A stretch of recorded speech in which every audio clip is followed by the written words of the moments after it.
दाने दाने पे लिखा है खाने वाले का नाम, ये हमने सुना है, लेकिन इसको साइंटिफिकली प्रूव किया गया है 1999 गुंटूर ब्लॉबल, और इसकी कि दाने दाने पे वाकई में लिखा है खाने वाले का नाम, जिसकी वजह से 1999 में उनको गुंटूर ब्लॉबल को नोबेल प्राइज मिला। So it is now science that the food talks to अस।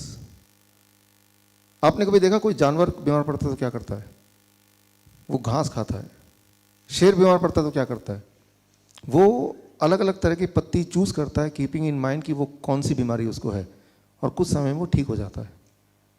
जिनके पास पालतू कुत्ते हैं, बिल्ली है, उनको ये पता है कि जब उनके कुत्ते बिल्ली बीमार पड़ते हैं तो वो क्या करते हैं?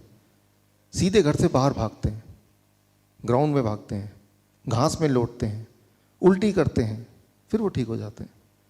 इंसान बीमार पड़ता है तो क्या करता है?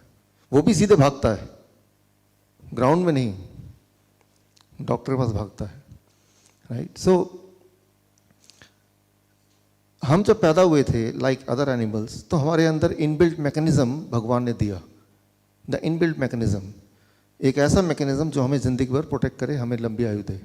फॉर एग्जांपल पलकों का, राइट? जब भी अगर कोई फूंक मारेगा आँख अपने आप बंद हो जाएगी। So that is the inbuilt mechanism. वो सीखने की ज़रूरत नहीं। एक बच्चा पैदा होता है, वो अपने आप ही नोज, राइट, माँ का दूध कैसे पीना है, वो इनबिल्ट मैकेनिज्म है।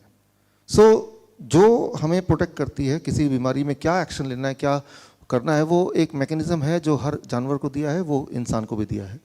लेकिन इंसान शायद उसको भूलता जा रहा है, उसको पीछे छोड़ता जा रहा है। और वो सिर्फ बीमारी की बात नहीं है, किसी भी डिजास्टर से कैसे बचना है उसकी मैकेनिज्म। आपने देखा होगा जब भी कभी अर्थक्वेक होता है, अर्थक्वेक में सिर्फ इंसान मरता है, कोई एनिमल नहीं मरता है। हाँ, वो एनिमल मरता है जो ट्रैप्ड है, जो दीवारों में जिसको इंसान ने बांध के रखा है। 1975 में चाइना के एक शहर में अर्थक्वेक से पहले, कुछ दिनों पहले, सारे के सारे जानवर वहाँ से छोड़ के भाग गए। इंसानों ने देखा जानवर छोड़ के भाग गए, कोई खतरा है। 1.5 लाख इंसान नो शहर छोड़ दिया, अर्थक्वेक आया, इंसान भी नहीं मरा।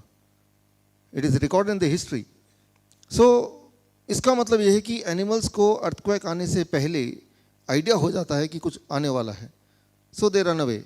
इसका मतलब हमारे अंदर कोई इनबिल्ट मैकेनिज्म है in every animal, and we are also one of the animal, right? Animals को कभी हार्ट अटैक नहीं होता, ये आपको पता है। लेकिन जिनके पास पेट्स हैं, कई बार ऐसा एक्सपीरियंस हुए हैं कि घर में अगर कोई हार्ट अटैक किसी का होने वाला है तो उसके कुछ घंटे पहले ही वो जो पेट है, वो जो कुत्ता या बिल्ली घर में है, वो अजीब हरकत करने लगता है, वो इंडिकेशन देने लगता है। इनफैक्ट यूएस में ऐसे लोग जो प्रोन हैं हार्ट अटैक के, या ऐसे लोग जिनको सीजर अक्सर आते हैं, तो उनके लिए स्पेशल कुत्ते होते हैं। इंडियन करेंसी में 15 लाख 20 लाख का वो कुत्ता आता है, और उस कुत्ते को कहीं भी ले जाना अलाउड होता है, उसको रेस्टोरेंट में ले जाना अलाउड हो। स्पेशल कुत्ते होते हैं, स्पेशली ट्रेंड होते हैं, और वो कुत्ते सीजर आने से पहले ही, कुछ घंटे पहले ही वार्निंग दे देते हैं कि सीजर आने वाला है। सो that is the inner mechanism. लेकिन वो मैकेनिज्म सारे एनिमल्स में है। अपने आप का बचाव कैसे करें? An extra sense, inner instinct जिसे बोल सकते हैं हम, क्या हमारे पास भी है? श्योरली वो है, because we are also an animal. How to know कि ऐसा है? एक छोटा सा एक्सपेरिमेंट करेंगे टू अंडरस्टैंड दैट, कि हमारे अंदर इंस्टिंक्ट है जो हमें रास्ता दे सकता है। अगर उसको हमने पहचान लिया तो रास्ता, journey called life will be easier. तो उसके लिए छोटा सा experiment will do it right now.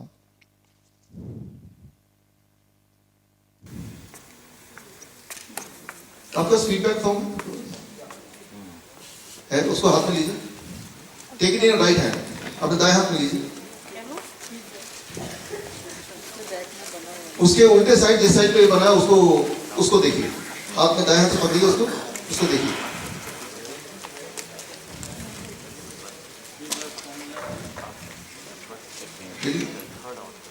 ये एक्सपेरिमेंट जीवन में आप सिर्फ एक ही बार कर सकते हैं। अभी नहीं किया या अभी फेल हो गया तो दोबारा नहीं कर सकते। अब जो करेंगे तो पता चलेगा you can do only once.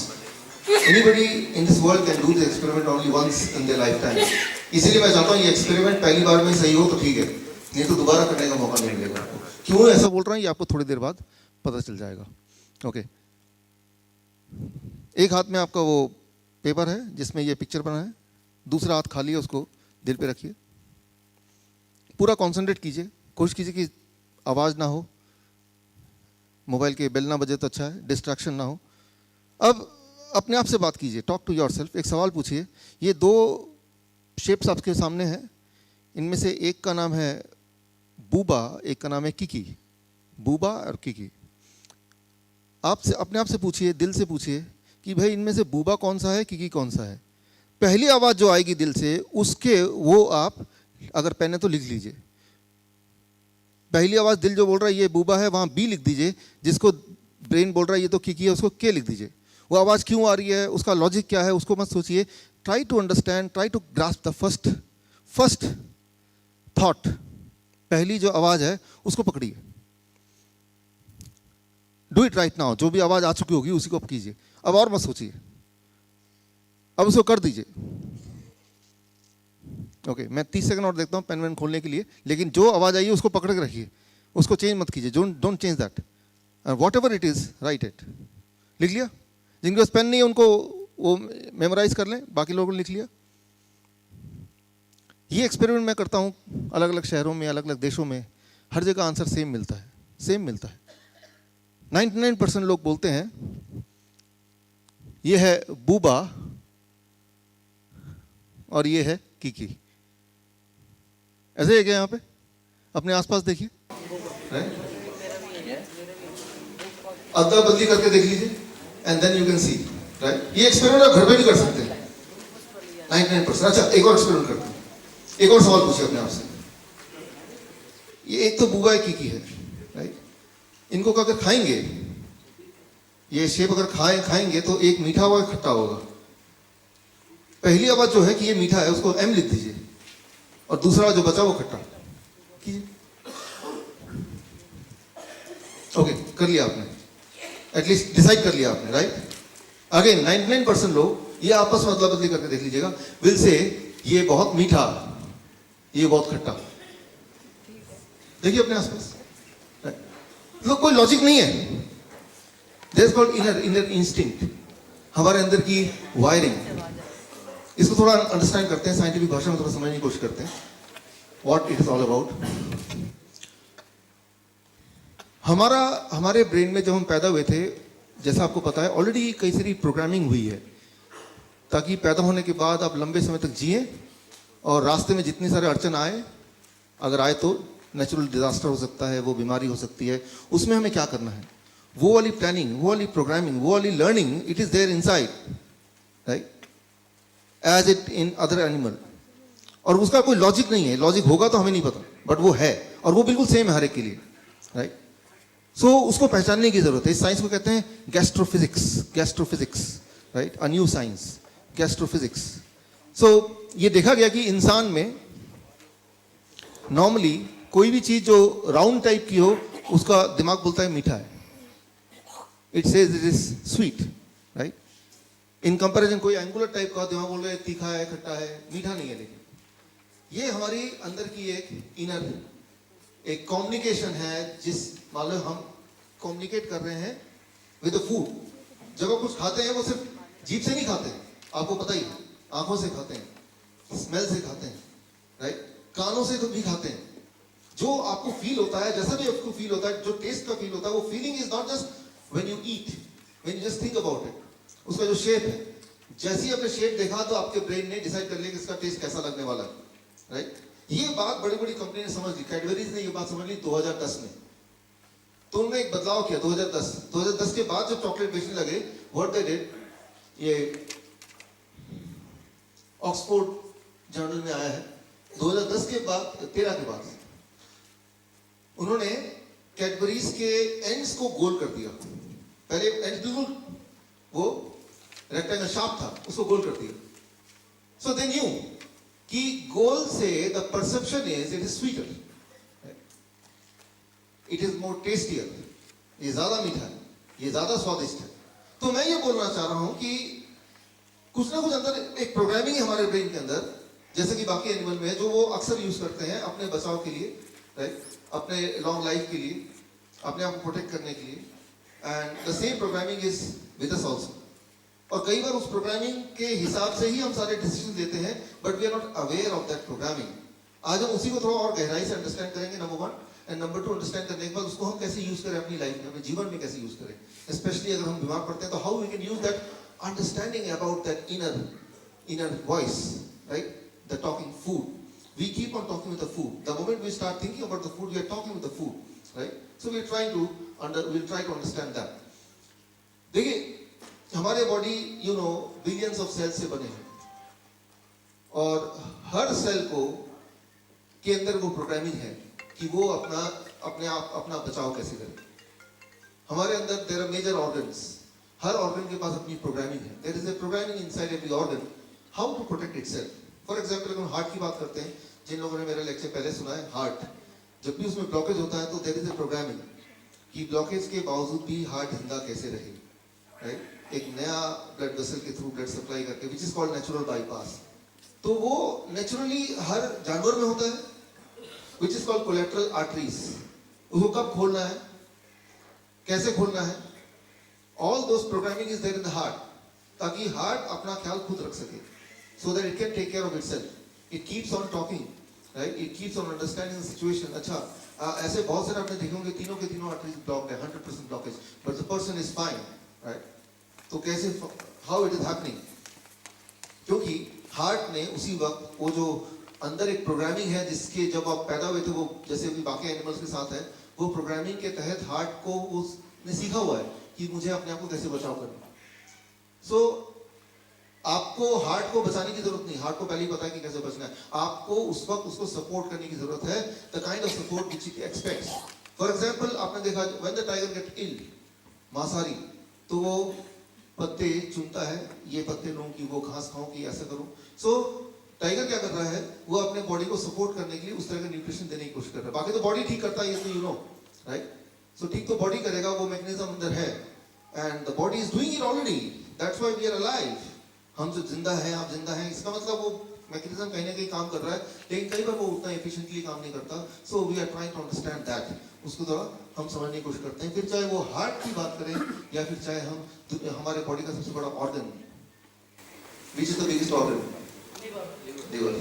वो आपने सुना है क्या लोग, 2.5 किलो का वो क्या था, हाथ था। देखिए सबको यार 2.5 किलो का हाथ है कि नहीं, I don't know, but 2.5 kilo का एक ऑर्गन है, that is liver, the biggest organ, and that is also known as the second brain. Liver is known as second brain. क्यों? क्योंकि लिवर अपने decisions बिना ब्रेन से पूछ के लेता है अक्सर। तो liver itself is having its own brain. वो डिसाइड करता है क्या करना है, what action to be taken. Right? It is about 10 times more heavier than the heart itself. So liver इतना ज़्यादा important रोल प्ले करता है हमारे बॉडी में। 1500 सदी से पहले के अगर आप देखेंगे मेडिकल बुक्स, तो उसमें यही पाया जाता है कि लिवर से ही ब्लड को कंट्रोल करते हैं। अब तो हमें पता है कि हार्ट से करते हैं। So liver is very important, right? So liver keep on talking to the food, right? वो कैसे बात करते हैं, उसकी मैकेनिज्म क्या है, अगर वो अंडरस्टैंड कर लें, सो विल इंस्टेंटली नो, हमें ये पता चल जाएगा कि जब भी हमारे बॉडी में कोई डिस्कम्फर्ट है, I will not call it disease, मैं अगर डिजीज बोलता हूँ तो एक बड़ा ही भारी भरकम, डिजीज, डिस का मतलब क्या हुआ, डिस्कम्फर्ट, राइट? तो डिस्कम्फर्ट है मतलब बॉडी बोल रहा है कि भाई कुछ ठीक नहीं चल रहा, गड़बड़ है। तो दैट इज द टाइम हमें अपनी लिवर की बात सुननी है, राइट? लिवर की बात भी नहीं सुन रही, लिवर को अपने काम करने देना, उसको इंटरफेयर नहीं करना, ट्राई टू अंडरस्टैंड। लिवर को पता उसको क्या करना है, हार्ट को पता उसको क्या करना है, आपको सिर्फ ये देखना है कि बीच में अड़ंगी नहीं लगानी, let it work the way it want to work. सिर्फ उसकी आवाज को सुन के, जैसे अभी अपने आवाज को सुनी, आपको उसको सपोर्ट करना है, राइट? तो you need not to be highly intellectual, right, to understand. मैं एक छोटा सा एग्जांपल देता हूं आपको अंडरस्टैंड करने के लिए कि हमें बहुत ज्यादा दिमाग लगाने की जरूरत नहीं, बहुत इंटेलेक्ट होने की जरूरत नहीं है। किसी को बॉल कैच करना आता है? Anybody who can catch the ball? आइए आइए, वहीं पे कैच करेंगे, गुड। और किसी को आता है? आप कैच करेंगे तो ये आपका, वंडरफुल। अच्छा, अभी बैठे अभी ने बॉल को कैच किया, राइट? इसका एक बॉल का वेट था, राइट? इसका एक एक्सेलरेशन था, इसकी एक वेलोसिटी थी, राइट? वो फिर आपका एक एंगल था पकड़ने का, आपने देखा वो एक, right, there are many things.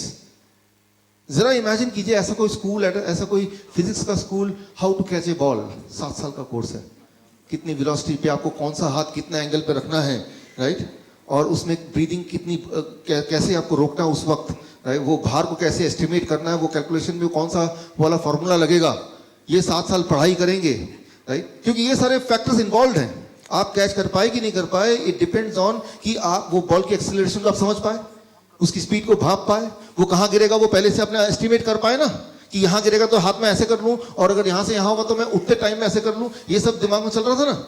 लेकिन वो एक कैलकुलेशन तो है, लेकिन ये कैलकुलेशन कैसे करते हैं आपने ये तो किया नहीं कॉपी पेंसिल में। How to catch the ball perfectly, इसका एक स्कूल अगर हो कि जिसमें फॉर्मूला सारा सिखाया जाए कि वेलोसिटी, एक्सेलरेशन और कितना वेट होगा उसको कैसे एस्टिमेट करना है, तो क्या आप बेटर कैच कर पाएंगे, राइट। और 7 साल के बाद तभी आप अलाउड है कि पहली बार बॉल कैच करना अलाउड है, जब आपने ये सारे फॉर्मूले सारे रट लिए, एग्जाम में पास कर दिए। तो मैं ये बोलना चाह रहा हूं, डेफिनेटली जब हमने बॉल कैच किया, it involved all those factors, but that does not mean कि वो सारी कैलकुलेशन आपको एक्चुअली करनी है। वो आपका बॉडी कर रहा है ना, वो आपके सारे सेंसेस कर रहे हैं ना, राइट। आपको आपने क्या किया, अपने सेंसेस की बात को सुना, अंदाजा लगाया, you could do it, isn't it? It is as simple as that. You need not to be highly intellectual. You need not to be the master in physics, right? Only then you are able to catch the ball. In fact, it is the other way around, right? इसका ठीक विपरीत, right? ठीक उसी तरह से कई सारी चीजें बहुत सहज हो सकती हैं। For example, हम जिंदा है, तो हमारा एक ब्लड प्रेशर होगा, जरूर होगा, एक ब्लड शुगर होगा, एक ब्लड कोलेस्ट्रॉल होगा, हमारे बॉडी के सैकड़ों पैरामीटर्स होंगे, जरूर होंगे, तभी हम जिंदा है। और वो पैरामीटर एक पर्टिकुलर रेंज में होंगे तभी हम जिंदा है। लेकिन वो सारे पैरामीटर हमें कैलकुलेट करते करते कि सारे पैरामीटर मैं रोज कैलकुलेट कर रहा हूँ, क्रिएटिनिन कितना बढ़ गया, यूरिया कितना घट गया, और यूरिक एसिड कहाँ पे पहुंच गया, कोलेस्ट्रॉल का एचडीएल है, दूसरा कौन सा है, एलडीएल क्या हो गया। सो और वो सारे पैरामीटर को देख रहे हैं, और जो कम है उनमें से उसको ज्यादा कर रहे हैं, जो ज्यादा है उसको कम कर रहे हैं, and now I think that I can be alive, right. ये ठीक वैसे ही है कि जैसे आपको मैंने बोला कि भाई मैं बॉल फेंक रहा हूँ, आप कैच करें, बोले रुकिए मैं अपना कैलकुलेटर निकाल देता हूँ, पहले बॉल का वेट बताइए कितना वेट है, क्योंकि तभी तो मैं कुछ करूंगा, right. So you can well imagine, you can well understand कि जिंदा रहने के लिए बॉडी के जरूर बहुत सारे पैरामीटर्स हैं, वो पैरामीटर अगर गड़बड़ हो जाए तो हम जिंदा नहीं रह पाएंगे। लेकिन उस पैरामीटर को कैलकुलेट करने का काम भगवान ने आपको नहीं दिया है, वो इनबिल्ट सिस्टम है बॉडी के अंदर, उस सिस्टम को हम समझ नहीं सकते। वो एक एक सेल्स में बसा हुआ इंटेलिजेंस है, सेलुलर इंटेलिजेंस जिसको कहते हैं, उसको समझना ठीक वैसे ही होगा जैसे कि बॉल को कैच करने से पहले सारे पैरामीटर पहले कैलकुलेट करना, उतना ही ज्यादा मुश्किल या उतना ही ज्यादा असंभव होगा। एक सिंपल से एक्शन को असंभव बनाना हो तो वो ये तरीका है जैसे मैंने आपको बोला, राइट। सो आपको सिर्फ इतना करना है कि you to understand the inner instinct in the same way as other animal does. जैसे कि यहाँ जितने भी जीव हैं इस दुनिया में वो ये करते हैं, वही आपको करना है, सहज बनाना है। How to do it, let's try to understand it. देखिए कोई भी खाना हम खाते हैं तो मुंह में आता है, स्टमक में जाता है, इंटेस्टाइन में जाता है, इंटेस्टाइन के बाद अब बारी आती है कि पूरे बॉडी में सर्कुलेट करना है उसको। यहाँ पे एक पहरेदार है, एक गेट कीपर, उस गेट कीपर का नाम है लिवर। लिवर डिसाइड करता है खाना अंदर जाएगा कि नहीं जाएगा, लाइक गेट कीपर। अच्छा, आपने गेट कीपर रखा क्योंकि आप अपना घर का प्रोटेक्शन चाहते हैं, और आपने गेट कीपर को बोल दिया, नया नया अभी वो एम्प्लॉय हुआ है कि कोई भी दोस्त आए अंदर जाने देना, दुश्मन को रोक देना। अच्छा, वो कैसे पहचानेगा, नया नया है, तो आपने क्या किया, क्या करेंगे आप, हाउ यू विल एंश्योर कि वो पहचान ले। आपने एक लिस्ट दे दी है दोस्तों की, दुश्मन तो कितने भी हैं, वो अनगिनत हो सकते हैं, लेकिन दोस्त लिमिटेड है। तो आपने एक लिस्ट दे दिया कि ये फोटो है और ये इनका नाम है, तो जब भी कोई आए फोटो से मैच करना, और अगर मैच होगा कोई भी एक फोटो से तो अंदर जाने देना, as simple as that, right. ठीक उसी तरह से जब भगवान ने हमें बनाया तो लिवर को गेटकीपर बना के उसके पास एक लिस्ट दे दिया कि ये इंसान है या कोई भी एनिमल, हम कुछ भी मुंह में डालेंगे, और डालेंगे तो पता नहीं बॉडी के लिए ठीक है या नहीं है। तो लेकिन एक गेटकीपर खड़ा है, एक पहरेदार खड़ा है जो कि पहरा दे रहा है, और वो पहरेदार के पास एक लिस्ट है, और वो लिस्ट सैकड़ों साल पुरानी वाले जो प्रोग्रामिंग है वही वाला लिस्ट है उसके पास। और वो पहरेदार उस लिस्ट को देखेगा and then it will allow, ठीक है इसको ब्लड में जाने दो, इसको फिर पूरे बॉडी में सर्कुलेट होने दो। This decision is taken by liver, right. भगवान ने जब हमें बनाया था, नेचर ने जब हमें बनाया था आज से कई मिलियन या हजारों साल पहले, तब की वो प्रोग्रामिंग है। उस वक्त बिस्किट था क्या, ब्रेड था क्या, मेडिसिन थे क्या? These things were not there. मैं ऐसा नहीं बोल रहा हूँ कि ये खराब है कि अच्छा है, मैं इस पर बोल ही नहीं रहा कुछ, मैं सिर्फ ये बोल रहा हूँ कि ये थे या नहीं थे, राइट? सो ये सब नहीं थे। फॉर एग्जाम्पल, एक बार मान लेते हैं कि आपने एक नया दोस्त बनाया, न्यू फ्रेंड, लेकिन उसका जो फोटो है उस गेटकीपर को नहीं दिया, वो उसको रोकेगा या जाने देगा? रोकेगा ना, उसके लिए तो वो है ही नहीं, एग्जिस्ट नहीं करता। सो आई एम नॉट सेइंग कि क्या खराब है क्या नहीं खराब है, आई एम जस्ट सेइंग कि एक लिस्ट है, वो लिवर के पास है, उस लिस्ट के अलावा कोई भी चीज अगर मुंह से पेट में जाएगा तो लिवर की ये रिस्पॉन्सिबिलिटी है कि उसको वो रोके। कैसे रोकता है वो? सिंपल भाषा में करें तो इसको ये है, it is called bio transformation. तो उसको वापस भेज देगा इंटेस्टाइन में, फिर वो कोलोन में जाएगा, वो टॉयलेट से बाहर निकल जाएगा, बात खत्म। तभी तो हम रोज टॉयलेट जाते हैं। लिवर ना हो तो टॉयलेट जाने की जरूरत ही ना हो, सब कुछ अंदर जा रहा है, कुछ बाहर जा ही नहीं रहा। So you understand the important role of liver. Liver का रोल आपको ठीक से आइडिया हो गया कि लिवर चेक करता है कि भाई वो इस लायक है क्या, नहीं है तो वापस कुछ पहचान में नहीं आ रहा तो बोलते हैं भाई साहब है नहीं घर पे, आप बाहर वापस जाओ, जब आएंगे तो पूछ के आपको, ऐसे ही होता ना। तो the same thing the liver does. अच्छा अब ये बताइए, कोई भी दवा जब लेते हैं, वो मेडिसिन, कोई भी medicine for that matter, Ayurvedic medicine, homeopathic medicine, allopathic medicine, liver उसको रोकेगा, स्टॉप करेगा या जाने देगा? स्टॉप करेगा। अगर इस थ्योरी के हिसाब से बायो ट्रांसफॉर्मेशन जिसे बोलते हैं, इसको बोलते हैं मेडिकल भाषा में हॉर्मोसिस। हॉर्मोसिस टॉक्सिकोलॉजी एक सब्जेक्ट है, उसमें आप ये पढ़ेंगे तो आपको ये पाया जाएगा, बट मैं सिंपल भाषा में आपको समझा रहा हूँ इसको कि कोई भी दवा दुनिया की अगर जाएगा पेट में तो लिवर उसको रोकेगा, बिकॉज लिवर के लिए वो एलियन है, लिवर के लिए वो जाना पहचाना नहीं है, सिर्फ इसलिए रोकेगा, राइट? और फिर वो वेस्ट बन के निकल जाएगा। लेकिन अब मान लो नींद की गोली लेते हैं, नींद आती, पेन की गोली लेते हैं, दर्द चला जाता है, ब्लड शुगर की गोली लेते हैं, ब्लड शुगर कम हो जाता है, ब्लड प्रेशर की गोली लेते हैं, ब्लड प्रेशर कम हो जाता है, right? All this things happens, ये सारी चीजें होती हैं। तो लिवर क्यों नहीं रोक रहा उसको? Why the liver is not stopping? वो कैसे क्रॉस कर जा रहा है?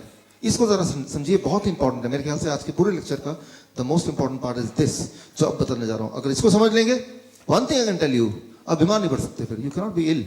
और जो बीमार है, with this understanding you can heal yourself. What is that? इसको समझाने के लिए I take this picture.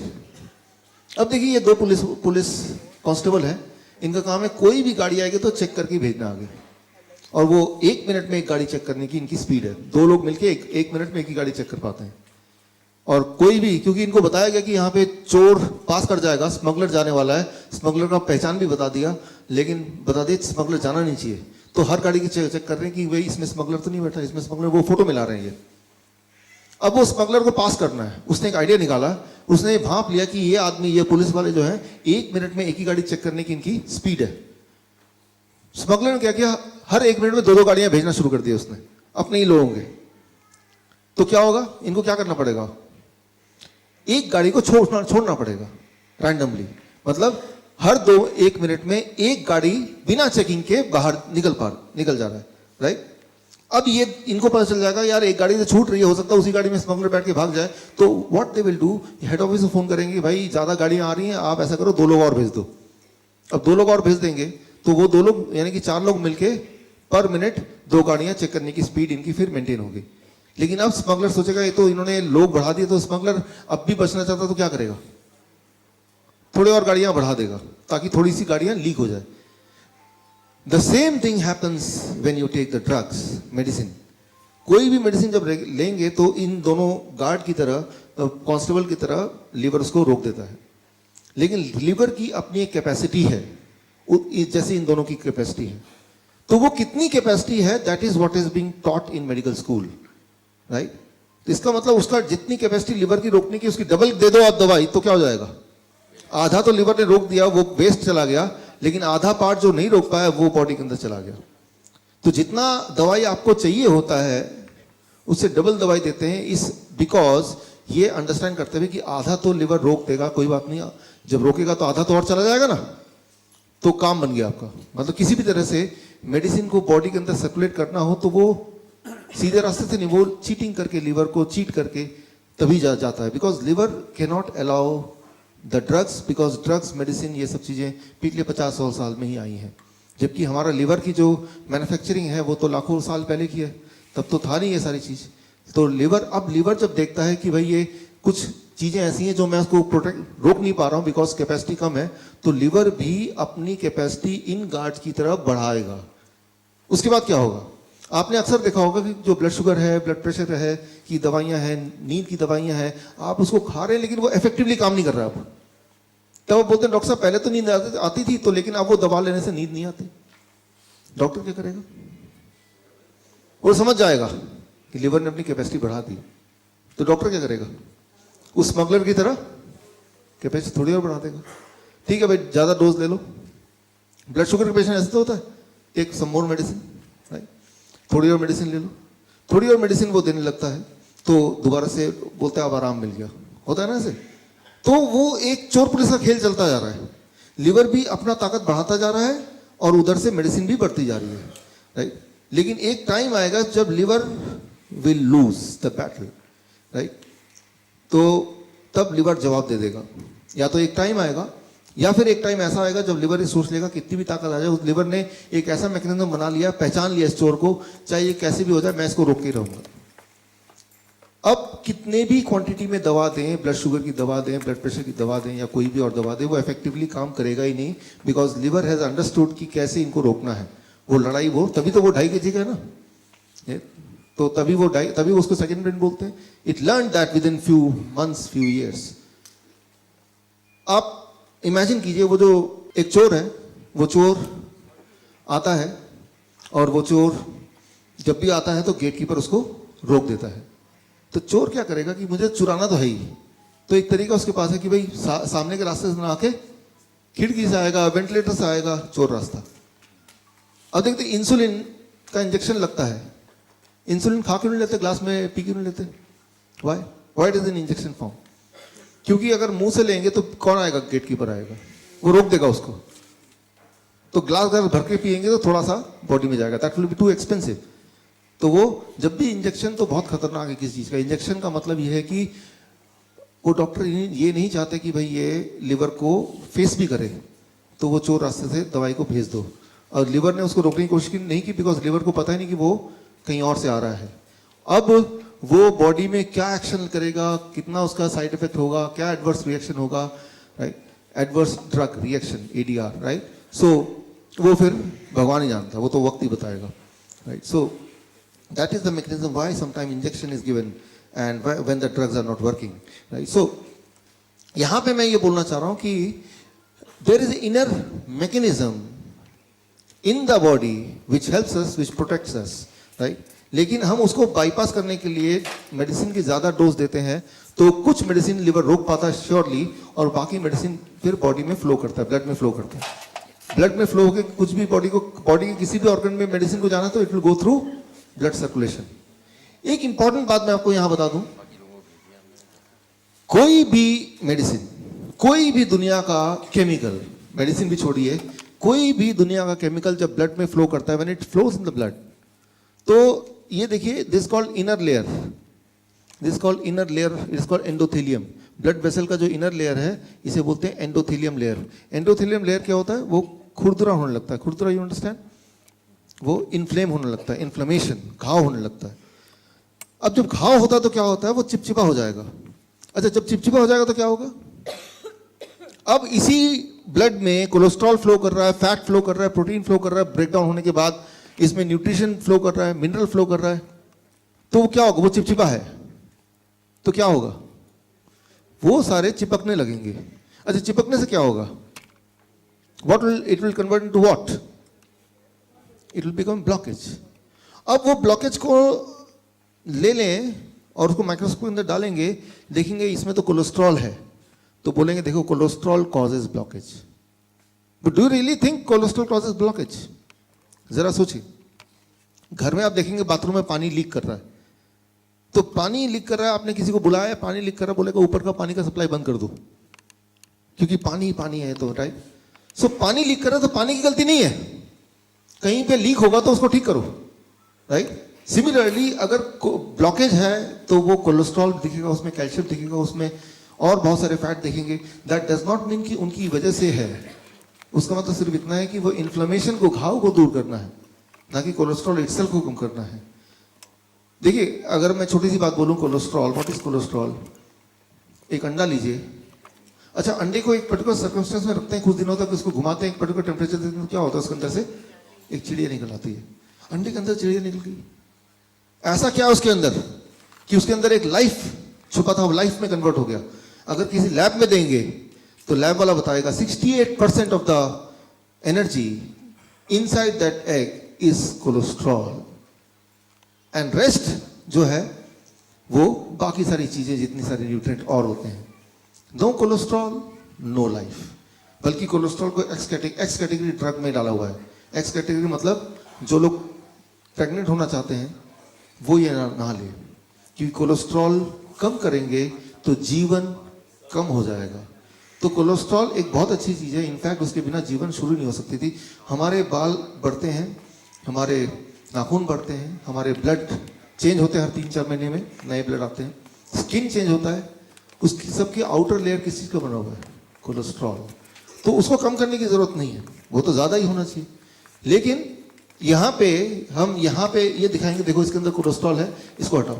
Cholesterol कितना भी हटा लें, वो जब तक चिपचिपाहट रहेगी तब तक ब्लॉकेज रहेगा, राइट? तो अब चिपचिपाहट ना रहे उसके लिए क्या करना पड़ेगा? अब देखिए, हमारे आसपास की सड़क है जो गाड़ियों के लिए बनी है, गाड़ी मतलब कार जिसमें टायर होते हैं, अगर वहां पे टैंक कोई चलाए तो, टैंक, जंग का टैंक, तो क्या होगा उस सड़क में? What will happen? रोड टूट जाएगा, क्योंकि वो जो रोड बना था, वो रोड बनाते वक्त इस बात को नहीं ध्यान दिया गया था कि इस पे टैंक भी चले। टैंक के लिए वो सुटेबल रोड नहीं है, राइट? तो अच्छा, उस रोड को टूटने से बचाने के लिए क्या करना पड़ेगा? सिर्फ एक ही तरीका है कि टैंक को वहां चलने ना दिया जाए। कोई बोले टैंक भी चलेगा और रोड भी ना टूटे, वो हो नहीं सकता, बिकॉज रोड जब बना था तो वो उसकी जो मजबूती है वो टैंक के हिसाब से नहीं थी। तो सिर्फ एक ही चीज आप कर सकते हैं कि टैंक चलाए ना, और चलाएगा तो वो टैंक कोई चलाएगा तो रोड तो टूटेगा ही टूटेगा। सिमिलरली हमारा जो ब्लड वेसल है, जो इनर सेल इंडोथेलियम लेयर है, इसकी बनावट ऐसी है कि कोई भी केमिकल जब इसमें फ्लो करेगा, कोई भी केमिकल फॉर दैट मैटर, तो वो खुरदरा होगा, चिपचिपाहट हो जाएगी, और वो चिपचिपाहट होगी तो उसको ब्लॉकेज बोलते हैं। वही वाला ब्लॉकेज अगर किडनी में होगा तो इट्स कॉल्ड किडनी फेलियर, वही ब्लॉकेज हार्ट में होगा तो इट्स कॉल्ड हार्ट फेलियर, वही ब्लॉकेज ब्रेन में होगा तो it may cause brain stroke, वही ब्लॉकेज अगर पैनक्रियाज में होगा पैनक्रियाटिस। सो कई सारी चीजों में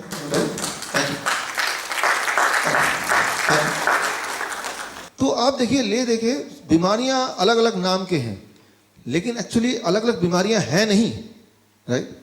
लेकिन अगर बचना चाहते हैं उनसे तो उससे एक ही चीज करनी पड़ेगी, वो चिपचिपाहट ना हो। और चिपचिपाहट ना हो उसके लिए सिर्फ एक ही चीज करना पड़ेगा कि कोई ऐसी चीज सर्कुलेशन में भेजो ही नहीं जिसके लिए वो रोड बनी नहीं है, डिजाइन नहीं है। ये बात हमें समझनी पड़ेगी। कोई भी दवा ले लें, वो दवा अपने आप में अच्छी है कि बुरी है, that is a different thing, लेकिन वो जो सर्कुलेट जब होती है बॉडी में, तो वो बुखार के लिए आपने दवा ली, फॉर एग्जाम्पल, बुखार को ठीक करेगी कि नहीं करेगी वो एक अलग मैकेनिज्म है, that I will talk later on अगर टाइम मिला तो। लेकिन सर्कुलेट तो करना पड़ेगा इसी ब्लड वेसल में। तो एक चीज हर दवा करती है, it makes your blood vessel inflamed, right? और ब्लड वेसल इन्फ्लेम्ड होगा, आप देखेंगे मेडिकल डेटा अगर देखते हैं कि जितने भी हार्ट अटैक के पेशेंट्स होते हैं उनको अगर उनका देखा गया कि पिछले 3 महीने का उनका रिकॉर्ड देखा गया, तो about 75% of the heart attack patient, उनके हार्ट अटैक होने के 3 महीने के अंदर उनको बुखार आया था जब उन्होंने दवा ली थी, और बुखार तो ठीक हो गया, but it was inflamed. Inflammation से क्या हुआ? ब्लॉकेज, उससे क्या हुआ? Heart attack, right? तो हम एक बीमारी को ठीक कर रहे हैं, but that lead to other thing, और दोनों को आपस में हम कनेक्ट भी नहीं कर पा रहे हैं कि ये हार्ट अटैक जो हुआ इसके कारण बुखार है। हमारे पास डायबिटीज टाइप 1 के बच्चे आते हैं, छोटे छोटे बच्चे, 3 साल का बच्चा, 4 साल का बच्चा। मैं अक्सर पूछता हूँ, हमेशा पूछता हूँ कि जब डायग्नोस हुआ उसके पिछले 3 महीने का रिकॉर्ड बताइए। 90% टाइम ये निकलता है कि 3 महीने का, जब मैं ध्यान से देखता हूँ, सुनता हूँ उनकी बात, कि बुखार हुआ था और उसके बाद बुखार से ठीक हो गया, फिर न जाने क्या हुआ, और देखा कि फिर शुगर चेक किया तो इतना बढ़ा हुआ आ रहा है, वेट बहुत लूज हो गया, बहुत सारे सिम्टम बताने लगे वो। तो एक बात याद रखिए कि खासतौर पर फीवर की बात कर रहा हूँ अभी मैं, कि फीवर कोई बीमारी नहीं है, it is not a disease कि उसको ठीक करने की जरूरत है। उसमें सिर्फ इतना करना है हमें कि हमारे इनर इंस्टिंक्ट को समझना है, सुनना है। वो कैसे सुनना है? बिकॉज आइडिया तो ये ना कि फीवर अगर है तो बॉडी ने क्या किया, अलार्म स्विच ऑन कर दिया।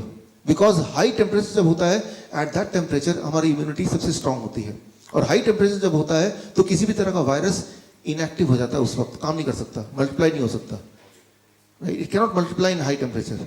अब अगर टेम्परेचर लो कर दें तो क्या होगा, वायरस विल मल्टीप्लाई। अब क्या होगा, द ह्यूमन विल डाई। बोलेंगे ये तो डेंगू से मर गया, वो डेंगू से नहीं मरा, डेंगू किसी को नहीं मार सकती, लेकिन जब डेंगू आया वायरस तो वो तो एक ही वायरस था, और जब बॉडी ने टेम्परेचर बढ़ाया उसको फाइट करने के लिए, आपने टेम्परेचर को घटा दिया, यानी कि आपने बॉडी के टूल्स को, वेपन्स को, राइट, आपने रोक दिया। अब उसको मल्टीप्लाई करने का मौका मिल गया। जब वायरस मल्टीप्लाई होता है तो मल्टीप्लाई होने के लिए वो बॉडी के सामान को ही यूज करता है, राइट। यूं मानिए कि आपके घर में कोई घुस गया और आप ही का बंदूक लेके आप ही पे तान दिया, क्योंकि आपने मौका दे दिया उसको, right. The same thing happens here. So the moment you think, अच्छा बीमार पड़े तो क्या करें, the moment you think I will take the medicine, prepare, be prepared कि उस मेडिसिन से आप एक नई बीमारी का जन्म देने वाले हैं, राइट। अब सवाल आता है,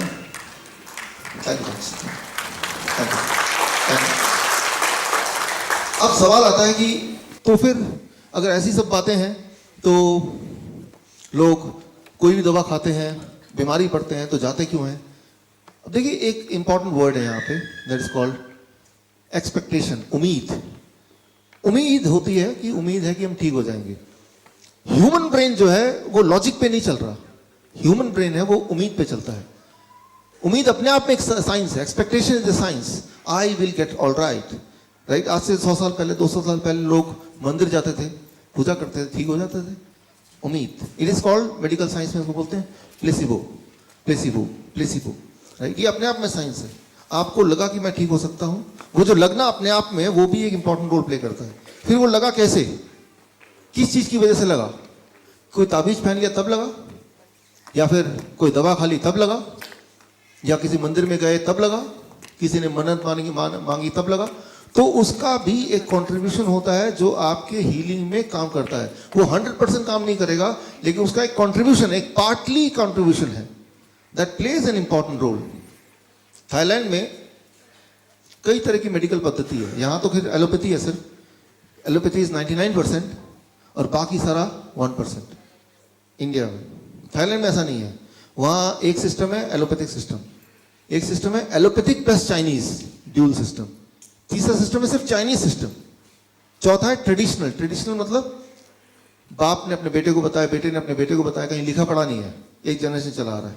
फिर एक सिस्टम है क्वैक, क्वैक मतलब आरएमपी टाइप, जो डॉक्टर नहीं है लेकिन कुछ भी दवा देके, जो जड़ी बूटी देके, कुछ भी देके उसको ठीक कर रहा है।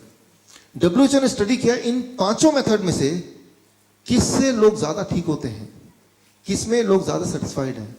और WHO ने ये दिया, उनका जो मेडिकल, उनका जो कंक्लूजन आया कि पांचों की पांचों पद्धतियां बिल्कुल अच्छी हैं, पांचों से ही लोग उतने ही ठीक हो रहे हैं, एक जैसे ही ठीक हो रहे हैं। तो अल्टीमेटली आप कहीं जाएं, एक फेथ से जाते हैं। अगर आप मेरे पास आएंगे, there is a faith, body तब तक ठीक कर रही है, राइट, वो तो बॉडी कर ही रही है, और आपका फेथ मुझसे जुड़ा हुआ है, अल्टीमेटली आपको ठीक होना ही है। अब ठीक किसने किया, मैंने किया, right. So try to understand that is one faith.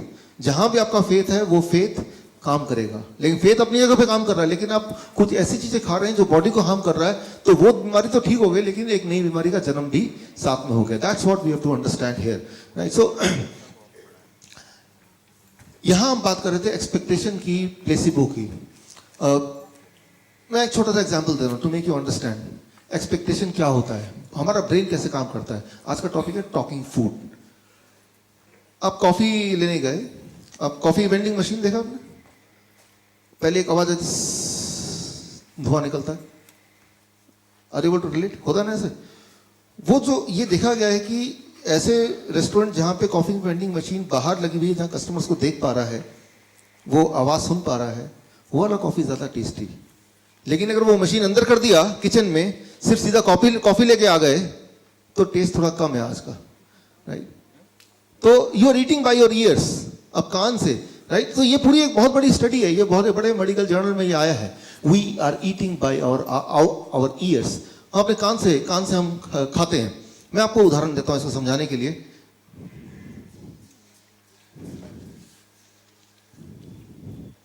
पापड़ है मेरे पास, राइट? ये भी पापड़ है, सेम पापड़ है। ये थोड़ा लचीला है। कौन सा खाना चाहेंगे? कान से खा रहे हैं ऑलरेडी। दोनों की न्यूट्रिशन सेम है। जब इसको जीभ में लेंगे तो केमिकल जो रिएक्शंस होते हैं जिससे टेस्ट आता है वो बिल्कुल सेम है, वो अलग नहीं हुआ, चेंज नहीं हुआ। न्यूट्रिशन चेंज हुआ नहीं हुआ, केमिकल एक्शन जब इसको चबाएंगे चेंज हुआ नहीं हुआ, चेंज क्या हुआ? अरे क्या टेस्ट है, मुंह में पानी आ गया। We eat by our ears, हम कान से खाते हैं। Try to understand that.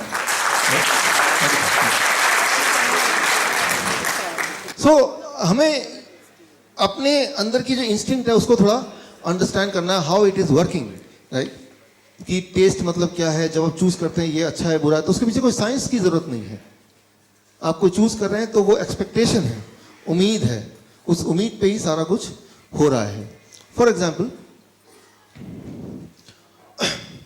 ये एक बहुत बड़ा रिसर्च है, ये बहुत बड़े जर्नल में आया कि जो पोटैटो चिप्स बनाने की कंपनी, उनको पता चल गया कि साउंड जो है वो एक इंपॉर्टेंट रोल प्ले करता है। Sound, right? तो उन्होंने अपने पैकेट को ऐसे बनाया कि पैकेट को जब फाड़ेंगे तो वो पेपर का साउंड आएगा। और ये देखा कि जिस पैकेट में वो वाले चिप्स डालें जिसमें फाड़ते ही पेपर का एक अजीब सा साउंड आएगा, तो वो वाला जो है वो ज्यादा टेस्टी लग रहा है। सो दैट इज व्हाट, कि उनका ध्यान चिप्स पे नहीं है मैन्युफैक्चरर का, कि उसका पैकेट की ऐसी आवाज आनी चाहिए कि एक आवाज। आप एक घर पे जाके एक्सपेरिमेंट करके देखिए आज, राइट? सो अपने बच्चों के साथ करके देखिए। मान लीजिए एक बेकार सा थैला ले लीजिए, उसमें एक अंगूर है, बच्चे को बोलिए ये खाएंगे, इसमें वही अंगूर है, ये खाओगे। अब देखिए उसका क्या इंस्टिंक्ट होता है, राइट? अब आपने बोला नहीं दोनों ही खाना पड़ेगा, एक यहां से एक यहां से, दोनों ले लिया उसने। अब इसको खोला उसने, एक आवाज आई, ब्रेन ने बताया। फिर जब ये खाएगा लगता है कि ये थोड़ा इंपोर्टेड है, दिखने में सेम है सेम ही। अब उससे पूछिए कि दोनों में से कौन सा ज्यादा टेस्टी है, राइट? तो आपको पता है कि उसका जवाब होगा ये ज्यादा टेस्टी है, थोड़ा महंगा लग रहा है ये। तो वो किससे खा रहा है?